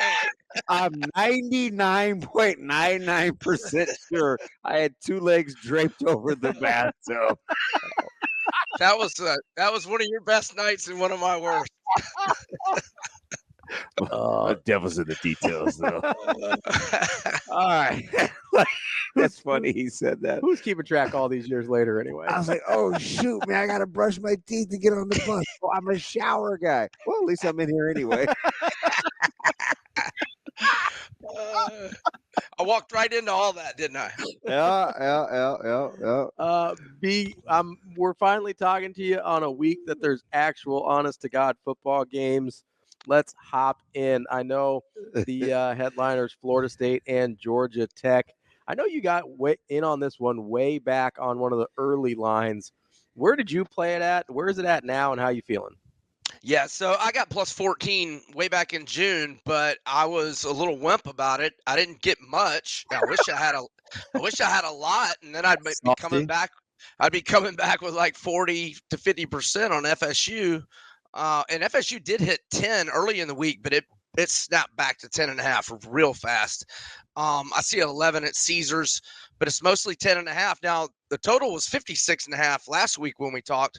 It's 55.5 now, which is only 1 point, but that's a huge move below the key number of 56 being a multiple of 7. So as the lines are now, I like the over.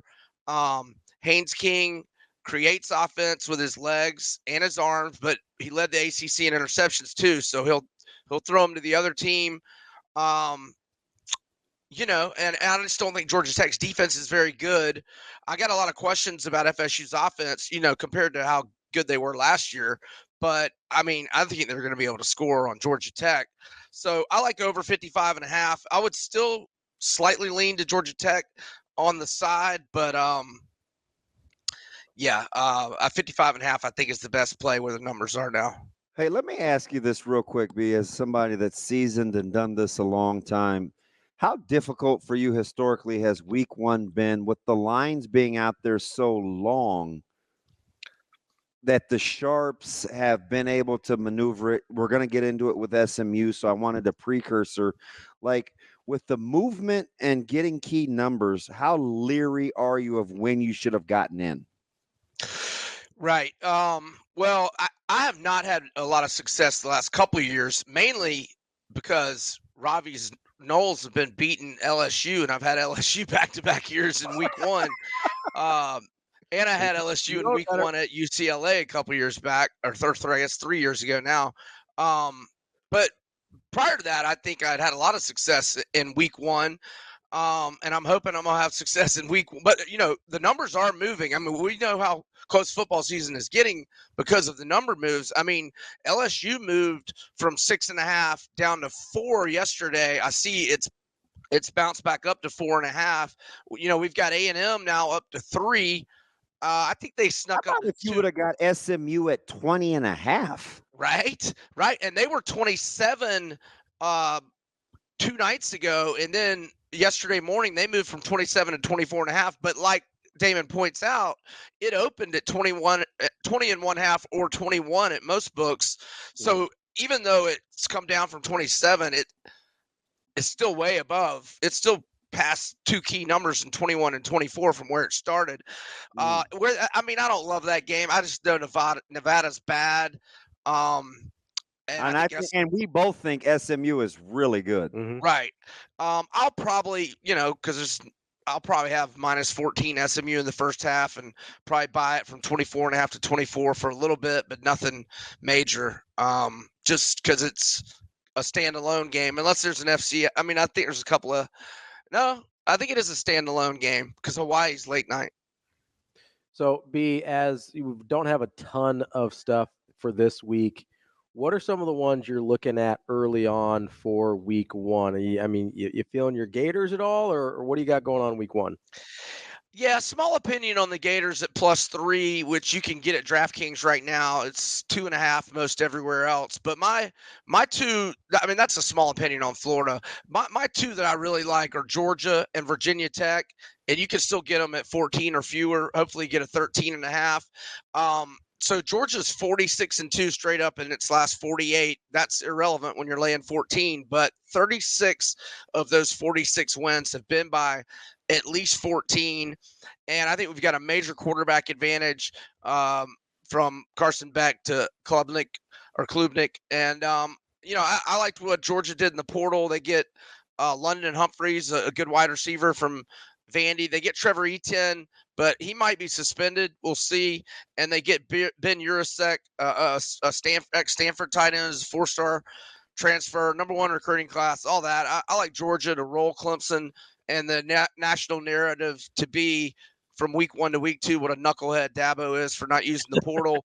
And then Vandy's going to be awful. I mean, I like Diego Pavia, 2-0 against Hugh Freeze, the transfer QB from New Mexico State, but he's going to be running for his life. Kyron Drones had a breakout year for Vatek last year. He had over 1,000 rushing yards before subtracting sack yardage, but still had 818 rushing yards, and he had a 17-3 TDI&T ratio. Vatek won 5 of its last 7, but straight up and against the spread, they won by margins of 17, 28, 26, 38, and 21. They only lost 12 lettermen, which I think is the lowest number I've seen in my Phil Steele magazine. So, I mean, they've got basically everybody back, and we're playing good late last year. And again, I just think Vandy stinks. So I like Vatek minus 13.5. Let me ask you something about the NFL real quick while we've got you. 19 out of the last 21 years, the team has gone from worst to first in the NFL. And I told Ravi I felt like a safe bet. And I get it. Cincinnati's is a prime candidate. And maybe however you feel about the Bears. But is there a team you could see? It's the Patriots, it's the Bengals, it's the Tennessee Titans, it's the Chargers, it's the Commanders, it's the Bears, the Panthers, and Cardinals. Is there a team that you could talk yourself into that could go from worst to first to continue that 90% trend? Were the Commanders one of those or no? Yes, no, and I like the Commanders this year. Yeah, I think Jaden Daniels is going to be awesome. Did you say the Chargers were last place last year? Yeah. Do you know how many? The Chargers had 5 wins a year ago. Wow. Yeah, I think they are definitely – well – I mean, they got the Chiefs, obviously. Yeah, they probably have to have Mahomes get hurt on that. Yeah, my fault. I remember what division they were in very fast. I thought the Chargers too, and I honestly it wouldn't shock me. Like the Chiefs were only 11-6 last year. Like they weren't crazy in the regular season. No, but Harbaugh does bring back the least production at the wide receiver spot of any team in the NFL. Even Carolina's upgraded. Yeah. Yeah. I'll go Commanders though, because I like Jaden Daniels a lot. And you think the East is a little messy right now, isn't it? Yeah, I mean, I think Philadelphia is going to be back to their early season form, but they were a mess late last year. So that's our guy, Brian Edwards, Vegas Insider, MajorWager.com. B, we appreciate the time as always. We'll talk to you next week. Thanks, fellas. You're the man, B. Thanks. We've got Michael Bruntz coming up next here on Hurrdat Sports Radio. Kicking off hour number 3 here on Hurrdat Sports Radio, AM 590, ESPN Omaha, ESPN Tri-Cities, and KFOR in Lincoln for this third hour. That's DB. I'm Ravi Lulla here at Hurrdat Sports Bar and Grill, and we are joined now by our friend Michael Bruntz from Husker 24/7. Bruntsy, what's going on, bud? Not much. How you guys doing? We're good. We're good. Hey, so Bruntsy, we kind of talk quarterbacks, but not what took so long, but more of this. I want to know what you think about this. So I'm a big fan of, people should make environments. Environments don't make people. And I'm trying to convince Ravi and our listeners that I think part of the way that this whole quarterback announcement came about was I think Nebraska wanted to make sure that not only it was a competitive environment, but they prolonged the inevitable with the distractions and all the variables, right? I think Nebraska wanted to control as much as they could control before they turned Dylan out like, hey, free, go, run in the wild. Like, you mean before they took the brakes off the hype train? Right. Like, full steam ahead, baby? Don't you like, I don't know if you're a Band-Aid ripper and you just go, but I think they wanted to make sure that they had trained him in such a way where the environment didn't matter. The media requests, the national shows, the people coming in for interview requests. Like, could I convince you that was a thing? And if you say yes or no, does it have any merit if it's a yes? Well, I think they were very measured with it on purpose. I mean, I think by delaying it, you know, the reaction yesterday was more of, oh yeah, like as expected, or, you know, as we, you know, that kind of thing. And that does, I think, kind of help to maybe kind of deaden the hype a little bit. I mean, it's going to be what it is anyways. I don't know that it was ever going to be a situation where they could just, you know, put the packets of the packets for UTEP down on the media table with the depth chart in it. And here's oh look who's number one here, guys. Like I don't think it was ever going to be that. But no, I mean I think part of it too was, you know, when you officially label it, you also kind of signal to the other people in the group that are actually competing for spots on that list that it's kind of over. You know what I mean? Like that it's settled. So I think that was part of it. And maybe the way it was handled was, you know, as much as you kind of knew who QB1 was going to be, you still needed QB2 and 3 to be pushing one another behind him. And to have there be some kind of reason to compete there. So I think that was a piece of it too. But yeah, I mean, I think the way that it played out, I'm okay with, because, you know, you kind of knew where everything was headed, but at the same time, like, you know, you just kind of let things go about, you know, the way they are. And it kind of plays in too to the way that Rule does things, right? Like, you know, let's focus on today. We're not worried about next week or the week after that. I mean, I just think you needed to, you also didn't really need to just hand the keys too early. Like you needed to let him get the license first. You can't just hand over the keys when he gets the permit. Bruntz, you mentioned kind of the other guys in the room, Harburg and Kalen specifically, pushing both themselves and Raiola. How much do you think the way that this quarterback situation ended up playing out, even though we all kind of assumed all along it was going to be Dylan, has to tie in with this thing that we heard Coach Rule talk about last week about second stringers having the mindset like their first stringers? Do you think he was maybe trying to use that as an example for the rest of the team? Yeah, I don't know if it was, you know, just because it was last week that he said that. I mean, I think that kind of, I think now looking back on it, yeah, I mean, I think you kind of have to do that a little bit. And I guess that's kind of what I was trying to get at in a really ham-handed way, was that, like, you need those guys to continue to compete. I mean, you don't want guys to say, I'm a second teamer, this is where I am, you know, this is my kind of reality now.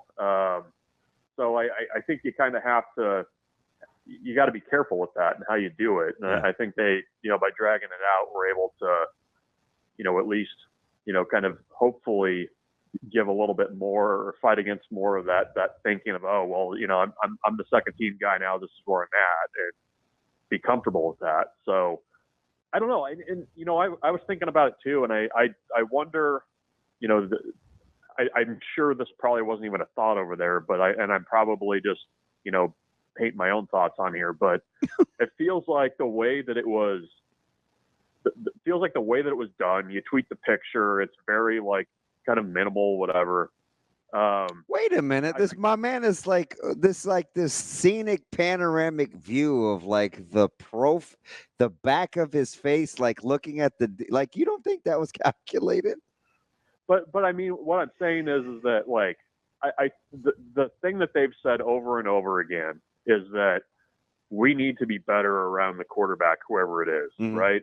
Like, you need to be better at wide receiver. You need to block better. You got to find some kind of running game with the running backs. Like, if it was going to be, Dylan, or it was going to, you were going to have to put somebody else in there, the offense being better around him has been, I think, a lot of the focus that they've really kind of tried to put out there this fall. And I guess, it kind of, in my mind at least, goes along with, this is our guy, we're throwing it out there. But at the same time, like, you got to be better around him. Like, as much as it's about him, I mean, it's about that whole group as well. And I think that's, you guys know how it is now. Like, there's a graphic for everything, right? You got graphics for everything. You got 200 cameras at every practice. Like, if they wanted to blow that thing up and make it a big deal, they could have done that, like, easily. And I think, the kind of understated way that they did it with, the tweet, here's our guy. I think that kind of falls in line with the way they're looking at the offense this year is, the quarterback needs to be better, but you need to be a heck of a lot better around him too. Okay. So let me ask you something, Bruntz. How would Michael Bruntz personally, whether it's 24/7 or maybe it's like leadership in your own household, I don't know, whatever. We have this mentality of, man, the secondary person kind of thinks too much like a secondary person. You need to think more like primary.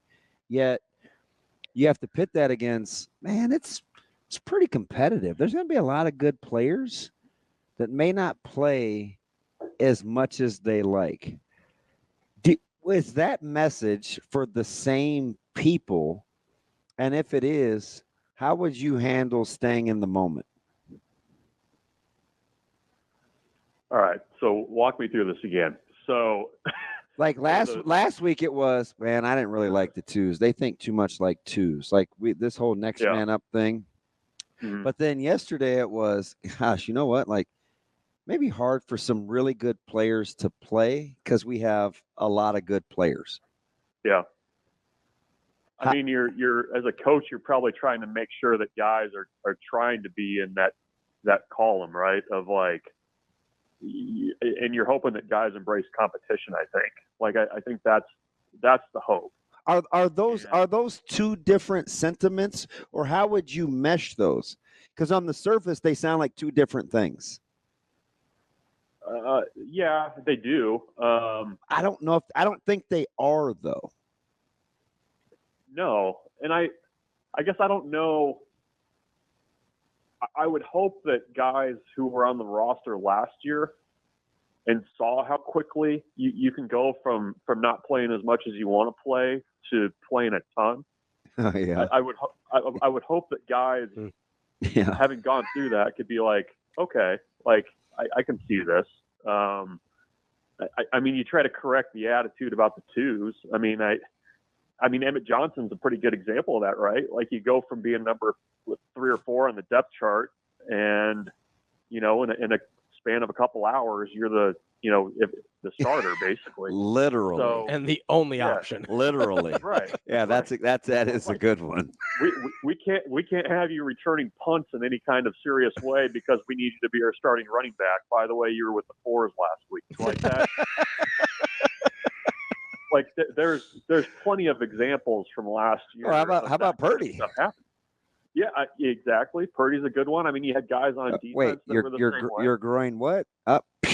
You're up. Yeah. And now take a 70-yarder to the house. Yeah. So I mean, I think I think they can be kind of the same idea at the same time. Like, if a guy is not playing as much as he wants to play, you've got the injury examples. I mean, I'm sure James Williams, the first couple of weeks of the season, was not expecting to have the role that he had. Like, I think that's what this coaching staff can say is like, look, like, things are going to happen because of the way that we practice, the way that we play, where guys are going to get hurt. Also, if you bust it during practice and, play hard and show improvement, like they're going to find a way to get you on the field. I mean, this staff more than any other, I think is pretty open-minded to playing a guy that can help them, which, what a concept, right? But I think I would hope that guys would be able to realize that a little bit, that they're not far off from being able to contribute. So, okay, I like that, because I think at the end of the day, what we're trying to say is, hey, man, you just better be the best version of yourself. Let the situations take care of itself. So here's the thing. Do you look at within the specific position groups differently? Like wide receiver may present a different scenario than, like, let's say D-line. D-line may think, oh, shoot, man, we're on a rotation. We're all going to play. Wide receivers may be thinking, fudge. Am I the sixth best wide receiver, or will they use the third best tight end to be the sixth wide receiver? Defensive backs may be thinking, that front line is pretty good. We ain't playing unless somebody gets hurt. So it's kind of different for those groups. Do you look at it differently, or is the standard still the standard of, man, you know what? You better be the best you can be, period? Well, I mean, I would hope that you'd want to be the best you could be, period. But I think the point is, I mean, if you're... That's pretty myopic unless... Do you see how that could just be best case scenario? Like, you still have to, stay in the moment. Okay, yeah. Yeah, I get what you're saying. No, I mean, if you're the third guy behind big ass Ty Robinson, you're probably not getting on the field as much as, say, like, if you're the third tight end, which they're going to use. You know what I mean? Like, yeah. It's situational. So yeah, I think you have to fight that as a coach, probably, and that's probably, I don't know, where you earn your money as a coach, right? How do you get those guys to stay dialed in and being the best versions of themselves? I mean, that's why they write the checks over there, I guess. Side note here, Bruntz, speaking of big ass Ty Robinson, was there any part of you, like, when you saw that photo of the single digit numbers, that was like, did he get photoshopped in later? Why is he so much bigger than everybody else? Well, I felt like that about Singleton. I was looking at him, I was like, was that like one of the, like, when The Office can't get the picture right of the entire group, and Kevin's 8 feet tall? I was like, what the hell is going on here? I did that one time in a family picture. I was standing way too far out from the group, and I moved myself in 3 feet. But no, I mean, he's that big. I mean, that's the thing that has been kind of striking this fall camp, is just how much bigger Ty Robinson is than he was last year, and looks like he's just a 28-year-old man playing with a bunch of 14-year-olds. Like that's just how he looks. So, and it's funny too, when I've got a few photos I've used from availabilities where he's standing next to Nash, who's 20 pounds lighter than he was last year, but also a very big man. Also, yes, very, very large himself, very big ass himself. I think jeez, it's very striking. And yeah, I actually thought they bookended that photo pretty well yesterday, all things considered. It was like I don't know if they posed it just perfectly. Obviously, the numbers being what they are, they had to, but yeah, it worked out well. It's not like Jamari was real small either. That was another one. I was like, oh dear God. Yeah, that one is stretch. Yeah, it looks like a sidewalk. Yeah. They basically, I was in my head, I'm like, did they give him a wide receiver jersey? Like, is that the only one they had? Is that Billy Kemp's jersey? Yeah, we have a Wester Camp's jersey sitting around over there. Here, put this on. We'll get you another one, but you got to do this for the photo. Hey, Bruntz, if we're gonna do like what we do and we hang on every word that is said coming out of North Stadium, are we more or less encouraged on August 22nd about special teams? I don't know. Isn't it? I am so glad you answered it like that, because I don't have any idea either. Like, is it good or is it bad? Well, I mean, and things have changed, because, I mean, when was it? Tuesday was the availability with Ed Foley? And Matt Rule had kind of seemed to imply that there was some question about how ready Tristan Alvano would be for the start of the season. And, 3 days later, he's at 90%. So I don't know. I mean, I'm kind of the thought that with special teams, I just kind of need to see it. And it also kind of seems like, you can kind of control what you can control in practice. You can dial up pressure, crowd noise. You can bring teammates in close, so it's more of a pressure-packed kick. But I don't. It's really tough to recreate kicking on a Saturday. You know what I mean? So that's I don't know. I think it's probably the best way I can answer that question is we'll see. I do think, and I'm intrigued by the idea of Ja'Cory Barney potentially returning something, whether it's a punt or a kick. Like I feel like they might have something there, but it's it kind of remains to be seen if that'll happen. So my big long answer is I don't know. I love the delivery of I don't know. Like, we may have to cut that up when somebody asks me a hard question.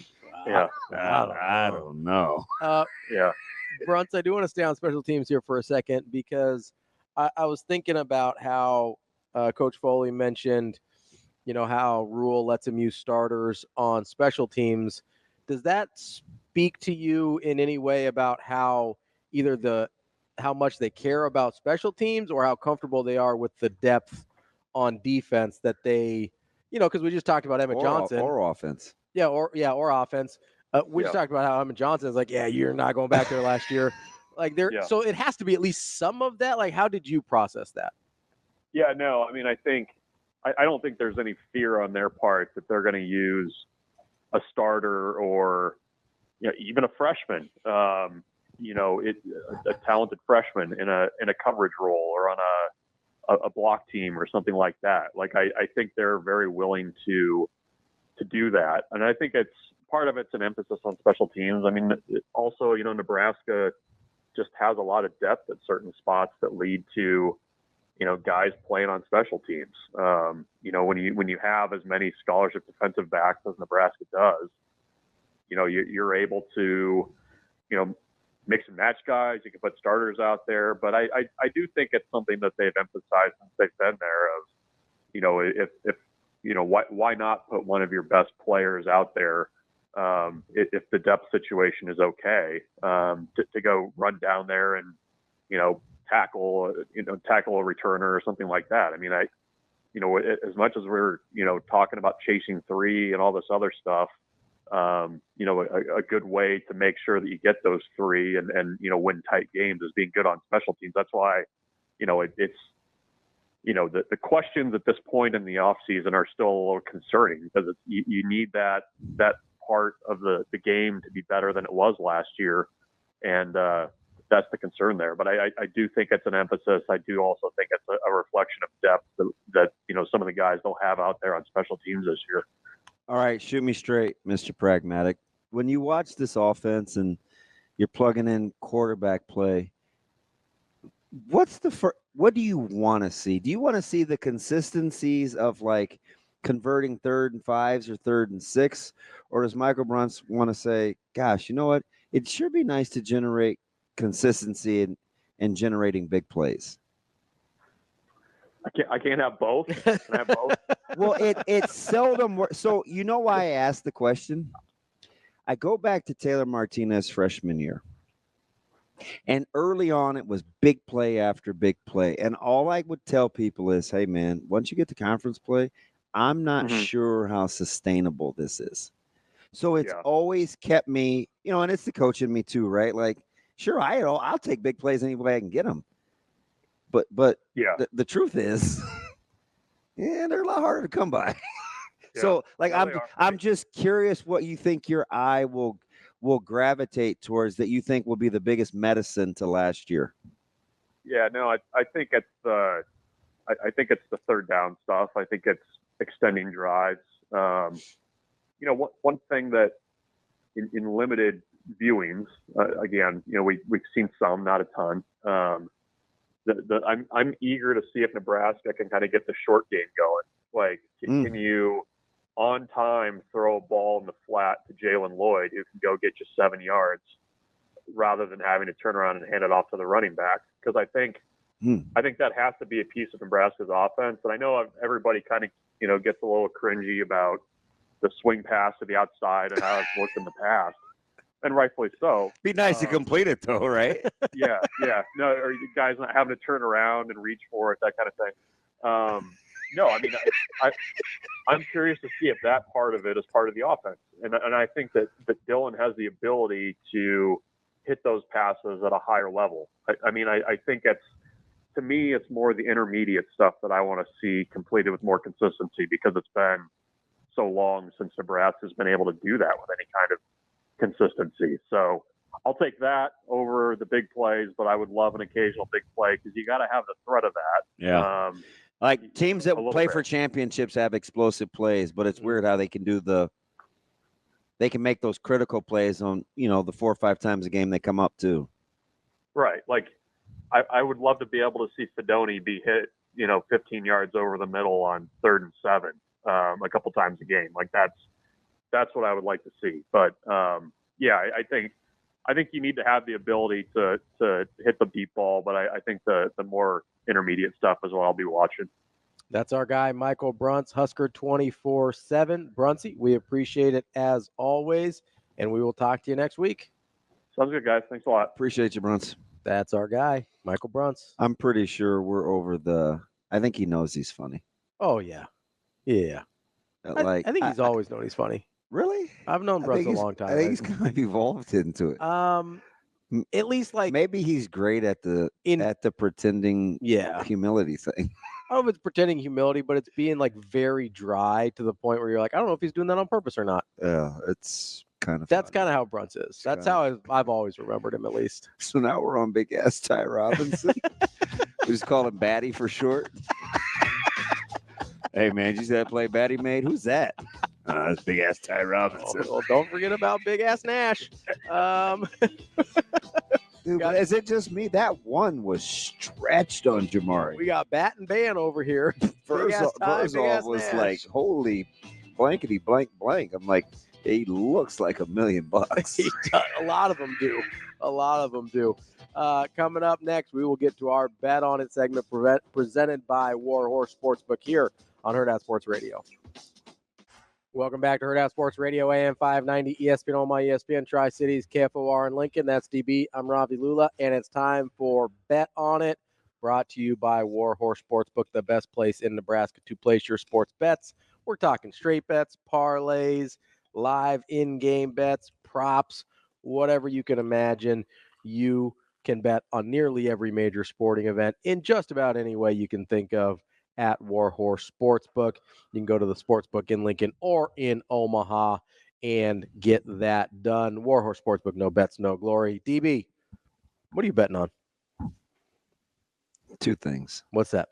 One's kind of weird. Okay. I like weird. I'm betting on the fact that the offense took it personal with how they're approaching week 1 and this offseason, that they can't get single-digit jerseys. Oh, okay. I'm betting on that. Okay. Like that's a problem. You think like Isaiah Nair and Ramir Johnson? And by the way, you think Dylan Morello take it personally? No.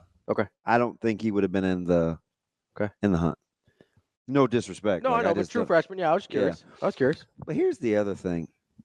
I'm big into memorizing numbers, obviously. But it's for broadcast too, because there's only 3 things I like in front of me during a broadcast. I don't like it convoluted. I don't like it messy. You don't have 10 charts like some people do? No.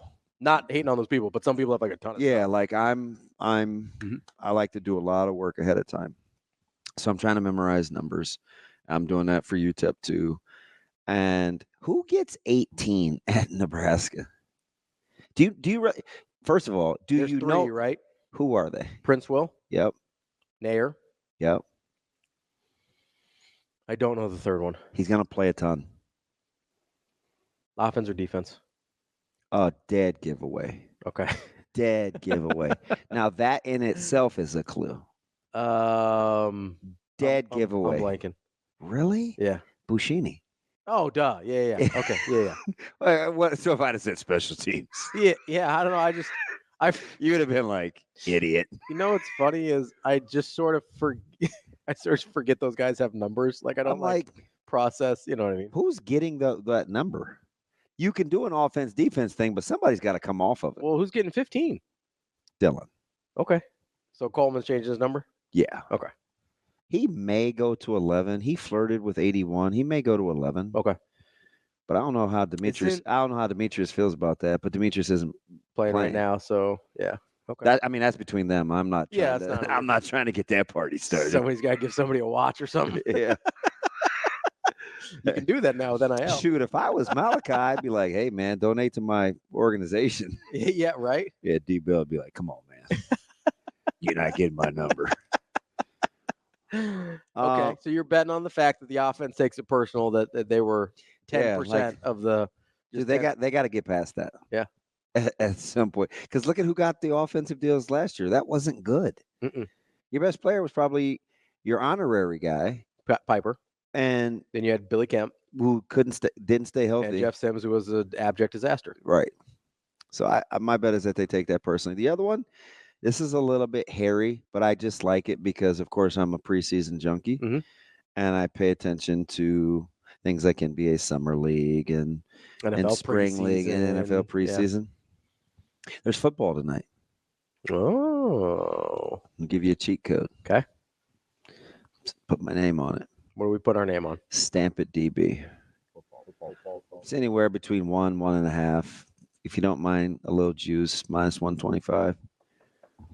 Bears will beat the Chiefs tonight in preseason. Your Chicago Bears. Not my Chicago Bears. Somebody's, because they're gonna win money in the preseason and exhibition, which is icky and dirty. And your guy Caleb's not playing. Yeah, I know. None of their stars are playing. I know. Good teams are bad in the preseason, though. Ooh, again. So Chiefs would be bad. Like if you're betting on that, take the Bears. I'm gonna be honest. I can't bring myself to bet on preseason. Most normal people can't. I mean, if you have any sort of sense. But believe me, I tell you what, there are several that feel like the preseason is stealing. Oh yeah, no, I don't know how. I've met those people. Yeah, it never made any sense to me because there's too many variables in terms of who's playing for how long, all this kind of stuff. We're gonna come back in the morning and be like, "Dang, DB, you should have taken your own advice." I was like, "Ravi, I'm poor. I can't." I might have to go put a little scratch on it over at not the 20 that we need to settle up on because I'm hungry. I think I have a spot. You should, man. I know you're trying to give it away. You're like the least decisive person on this thing I've ever met. I want to make it count, and plus in football season when I'm gone a ton, it's gonna probably have to not be for me. It's gonna have to be for the fam. It's 20. I want to make sure Micah eats. Kid forgets his lunch all the time. Yeah, what was that call? You know I'm at work. Dad, I forgot my lunch. It looked really good. It is so good last night. I like it. No big deal. Would it be real cool if you could bring that to me? I'm like, look, man, We're gonna be all right. I need an oil change. I'm trying to keep my miles down. I'm not trying to make random runs to the high school twice. I'm gonna be there till 8 tonight. You know, Whatever the hell it is. You know who's not forgetting their lunch at home, Micah? Larry Legend. He would never. You know how he answered the phone? Hello? Yeah. Oh. Is it weird? Okay, this is a weird question. Oh, geez. Is it weird when your kid's You voice asked me starts like to change? Yes. Because that's got to throw you off, right? Oh, yeah. 100%. Well, I told you I hadn't talked to Caleb in a week, and he called, was that Tuesday? Yeah, you talked to him twice on Tuesday. Yeah. He's like, Dad, what's up? I was like, who the world? I was just... Because nobody calls me in the middle of the day anyway. Yeah. I'm like, who would call me at 2:00? What's that? Like, I'm either at school or on my way to school. Yeah. This better be good. Yeah. Do you ever have answer the phone or call him or whatever and be like, who is this? I wanted to say that to Micah this morning. Who's answering your phone? But he's getting a little bit of acne from his helmet. Oh, yeah. So it's letting me know. This dude wears, I almost said makeup, medicine every day. Oh, like the acne stuff? Oh, this dude will have 6 white dots. I'm like, bro, feel free to rub that in. You got to absorb a little bit, you know? It's comedy. Zoe makes fun of him. I'm gonna go in there and lay with Brees for a little bit. Except he may be mad if I say something about his face. All right, Ryder, go ahead. I used to get that from like baseball hats. I'd get them like right here on the temples. You get the, I get a little bit now too because I wear a headband while I'm playing tennis. I think it's a complexion. Like I feel like the more melanin you have, the less acne is a thing. Yeah, I never had it real bad. But I would just get it in kind of spots when I had he's team light skin, so well, he's like me. He's only half. Can't say that out loud. Why not? Because we talked about the whole chromosome thing before, right? People have, like X's and Y's and like alleles and it's more complex than people think. Yeah, it's not just like just because I look brown doesn't. It's not mean, just like half. Yeah, it's just generational thing. Well, half-ish. So I can't stand you. I mean, people look at me. Oh, careful now. People look at me and it's like, 100% brown. But then they see my mom. They're like, where'd that come from? Who's she? That's my mom. Are you adopted? Nope. People used to ask that when I was a kid. For real. You weren't traumatized at all, though, right? Well, I mean, I didn't really understand at the time. And I was like, oh, that's a little racist. now I'm like, it's funny, though, because, like, my sisters are a lot lighter than me and my brother are. Mm-hmm. Like, we all have, like, very similar facial like, features and stuff. Yeah, your sister and here could totally pass. Yeah. But they're much, like, lighter skinned than we are. Mm-hmm. And so, they always assumed that those belonged to my mom. But, like, me and my brother. That's what we're on. Me and my brother were maybe, like, came over from somewhere else, like an agency or something, The FBI? No. CIA is the agency. Would you knock it off? I'm like an adoption agency. Shay? We came by it naturally, though. I was just going to say... You happy about Gardner Minshew?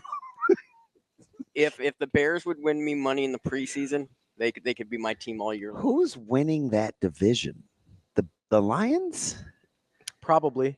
Like, that's the safe bet. The Lions are the safe bet. God, it smells delicious in here. What are they cooking already? I don't know. I don't smell it. God, that is fantastic. Your nose is crazy. This smells like your nose is really good. You smell stuff I never That is even. Incredible. I don't smell anything. What's the special? I don't know. Did you not read the chalkboard? I was looking at our ads on our. Oh, what is stream. today? Today's Thursday. Oh, I don't know what. I don't know what the Thursday special is. Shane, who's winning that division? Are you taking your Lions? Yeah, you take the Lions.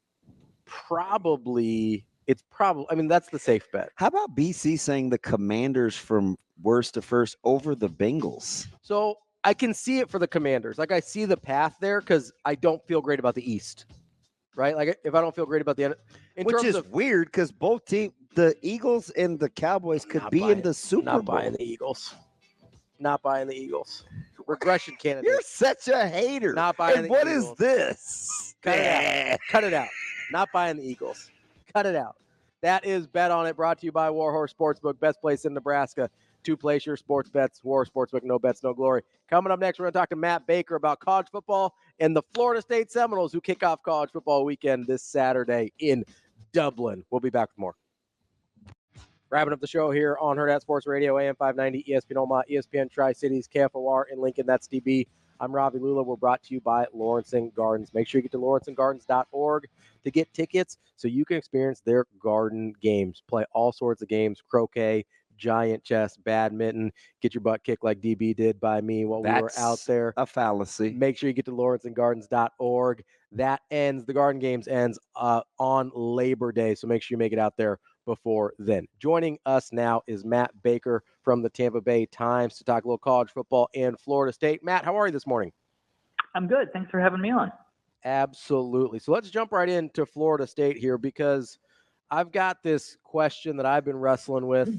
Why do you have such an affinity for Florida State? No, I know why. Question? It's because when I was a kid, I was enamored by the helmets. Like, that's an easy answer. Also, Peter Warrick's the GOAT. I don't know what to tell you. But my question, Matt, is – sorry, that's a little personal aside between me and DB here. My question for you is, which do you think wins out? Mike Norvell's sort of reputation as this quarterback whisperer, or DJ Uiagalelei and who he's been for the first 4 years of his college career? I think it's Norvell. Look, I just trust the guy at this point. Some of it's the quarterback whispering, as you say. I think he's done a very good job with that. Look at what Jordan Travis was before Norvell got there and what he left as. That's honestly about as much transformation and growth as I've ever seen from one player in my career. And obviously a lot of that's Jordan.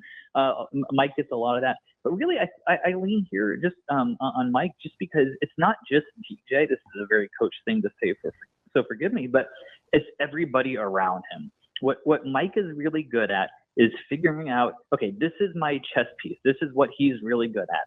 I'm going to find a way to exploit that, to make this person do what he's best at and highlight that. Be that running back, tight end, a receiver who can play running back, a running back who can flex out, whatever it is. So I think Florida State's offense, I think, is going to be good enough this year. The pass game, I do have some issues there or concerns there beyond, it's not just DJ, it's the guys around him. But I think generally speaking, Norvell's ability to scheme it up and X's and O's and highlight his Jimmies and Joes, as the cliche goes, I think that's going to win out there. So you mentioned some of the pieces around DJ on the offense, and I think people tend to forget that before Jordan Travis turned into what he did as a senior especially, that Norvell was kind of known for these dynamic run concepts. Do you expect a return to that as they kind of de-emphasize the quarterback a little bit? They got a heck of a twosome. Yeah, I mean, that's the way it should be with this team. I mean, the offensive line is going to be certainly one of the best couple in the ACC, maybe one of the best few in the country. With a guy like Darius Washington returning on the offensive line, I think he's got All-America potential. But it's the players beyond that too, right? Like Roydell Williams coming from Alabama, he's a guy who can run hard. He's going to have a lot of potential. Lawrence Toafili was the MVP of the ACC championship against Louisville. He's from down in my area over in Pinellas Park. But he's a guy who's shown a lot over the years, not just his ability to run, but also his ability to catch. And again, do that Norvell thing where it's different ways to get him the ball. Jalen Lucas, though, is a guy that I'm really, really intrigued by. The transfer from Indiana, he's not the biggest. I think he's listed at like 5'8" or something like that. But he was really, really quick. He's fast. He was a returner for the Hoosiers. And I'm not sure entirely how Florida State is going to use him, probably in some different ways like Norvell does a really good job of. But he's a guy that when he's in the backfield, he's got a chance to be really good too. So, yes, I think this is going to be more of a run-based offense than we saw last year. And just because some of that's Mike's DNA, but also this is what this team should be really good at. So, Matt, what's your expectation level or something or nothing with no Coach Atkins serving the suspension overseas with these guys as the OC and O-line guru? It's not going to be nothing, but I also don't think it's a huge deal. I mean, yes, they are losing their offensive coordinator, but it's Mike Norvell's offense, right? Like Mike's going to be the one who handles that part. Yes, there's going to be a potential hit to the offensive line just because Atkins knows what he's doing. Again, we talked about transformation and growth. Florida State's offensive line before Norvell got there was awful, like historically bad awful. They were able to overshadow it for a couple of years when they had Dalvin Cook, but after that, it was very bad. And it's gotten to a point where it's not just acceptable, it's good to very good. So, yes, Alex knows what he's doing, but I think it's not going to be like an earth-shattering loss on game day either, if that makes sense. My partner, the resident Knowles fan over here, somehow he turned into a Skur Knoll. It's kind of this whole thing has weirded me out, but he's a little worried about replacing what they lost on defense. But with guys like Peyton and Marvin Jones Jr., who it's crazy because I played against his dad in the bowl game, and guys like Sion, like they should be able to get after the passer, right? They played a lot of bodies. They have good bodies. Yeah, I think you're right. I have a couple concerns about the defense. Not even concerns. I guess slight concerns. Maybe we'll call it that. Because, yeah, you lose Tatum Bethune, your leading tackler, and Jared Verse and Braden Fisk, who are All-America caliber players on the defensive line. But I think they're going to be fine. Josh Farmer and Daryl Jackson, Miami transfer, they're going to be maybe one of the best couple defensive tackle tandems in the country. I'm glad you mentioned Patrick Payton. I think he's going to be really good. Me too. He looks like I think he's going to be like All-American, like top 15 pick good, maybe better than Jared Verse. Just his frame, his size, he can get his hands up and deflect passes. I think he's going to be a star this year. So again, you don't lose a Jared Verse and not miss it a little bit.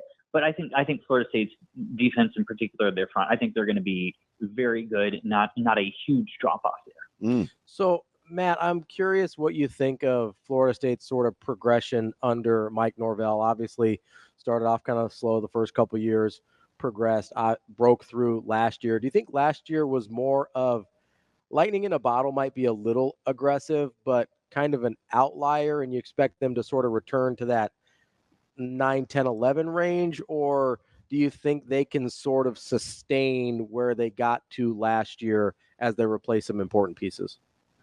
I mean, I don't think they're going to go 13-0 if that's what the question is. Sure. Well, I have very few rules that I think that last in college football because so much has changed in the last couple of years. But one of them is this: teams very rarely replace an all-time great quarterback without slipping. And Jordan Travis, was he Chris Winkie or was he Charlie Ward? No, maybe not. But he was still one of the best couple of quarterbacks that Florida State has ever had. That statistically, there's no argument there. And you don't replace a guy like that without feeling it. The example I always use is Clemson. They had Deshaun Watson, all-time great quarterback. They had Trevor Lawrence, all-time great quarterback. In the middle was Kelly Bryant, where they dipped a little bit. So I think that's probably what Florida State would be looking at here realistically. Unless DJ does better than expected, or the run game's even better, or something like that. You're looking at a team that started 13-0 last year, and now it's probably going to be more in that 10 range, maybe 11, something like that. But again, I still think they're going to be very good. I still think they'll win the ACC and they'll make the playoff. And if DJ kind of lives up to that 5-star billing, and if you see everything kind of click, I think they got a chance to win a game or two in the playoff along the way. I get it. You got to stay in the moment and take one game at a time. But how much of this game sets up to not even be about DJ? And I get the fact that he may have to play a certain way as the season wears on. But with Georgia Tech, you seemingly have to limit Haynes King in terms of his rushing attack. And then conversely, have discipline enough to run the football, considering they gave up almost over 2 bills a game a year ago. How much of this is just about running the football and stopping the run? A lot of it. I mean, the game has changed a lot over the years, but a whole heck of a lot of it is still blocking and tackling, right? And I think Florida State's going to be good on that, but with blocking with that offensive line. And again, the strength of this offense is the run game. The where DJ comes in is, first of all, he can be an effective runner. I think he's big enough and he's got potential there. But really, it's going to be taking the chances when they're open. Pound the ball, throw it over the top. That's, I think, the kind of method behind the madness there, the theory behind the case and why DJ made sense for Florida State. Yeah, I think with I don't think Georgia Tech's a great team. I think I've seen the line at 10, 11 points. That seems about right to me. So this shouldn't be a game where Florida State has to really open up the entire playbook there. But as they get later in the season, there's going to be times where the game will ride on whether DJ can hit those over the top passes, and more importantly, or as importantly, whether the receivers can come down with them consistently. Now, speaking of which, let me get you out on this. How good or do you have a comp maybe since you haven't had him since he's come from LSU? How good can Ja'Kai Douglas be? Ja'Kai can be, Ja'Kai can be okay. Maybe better than okay. He was one of Norvell's kind of early recruits in that class.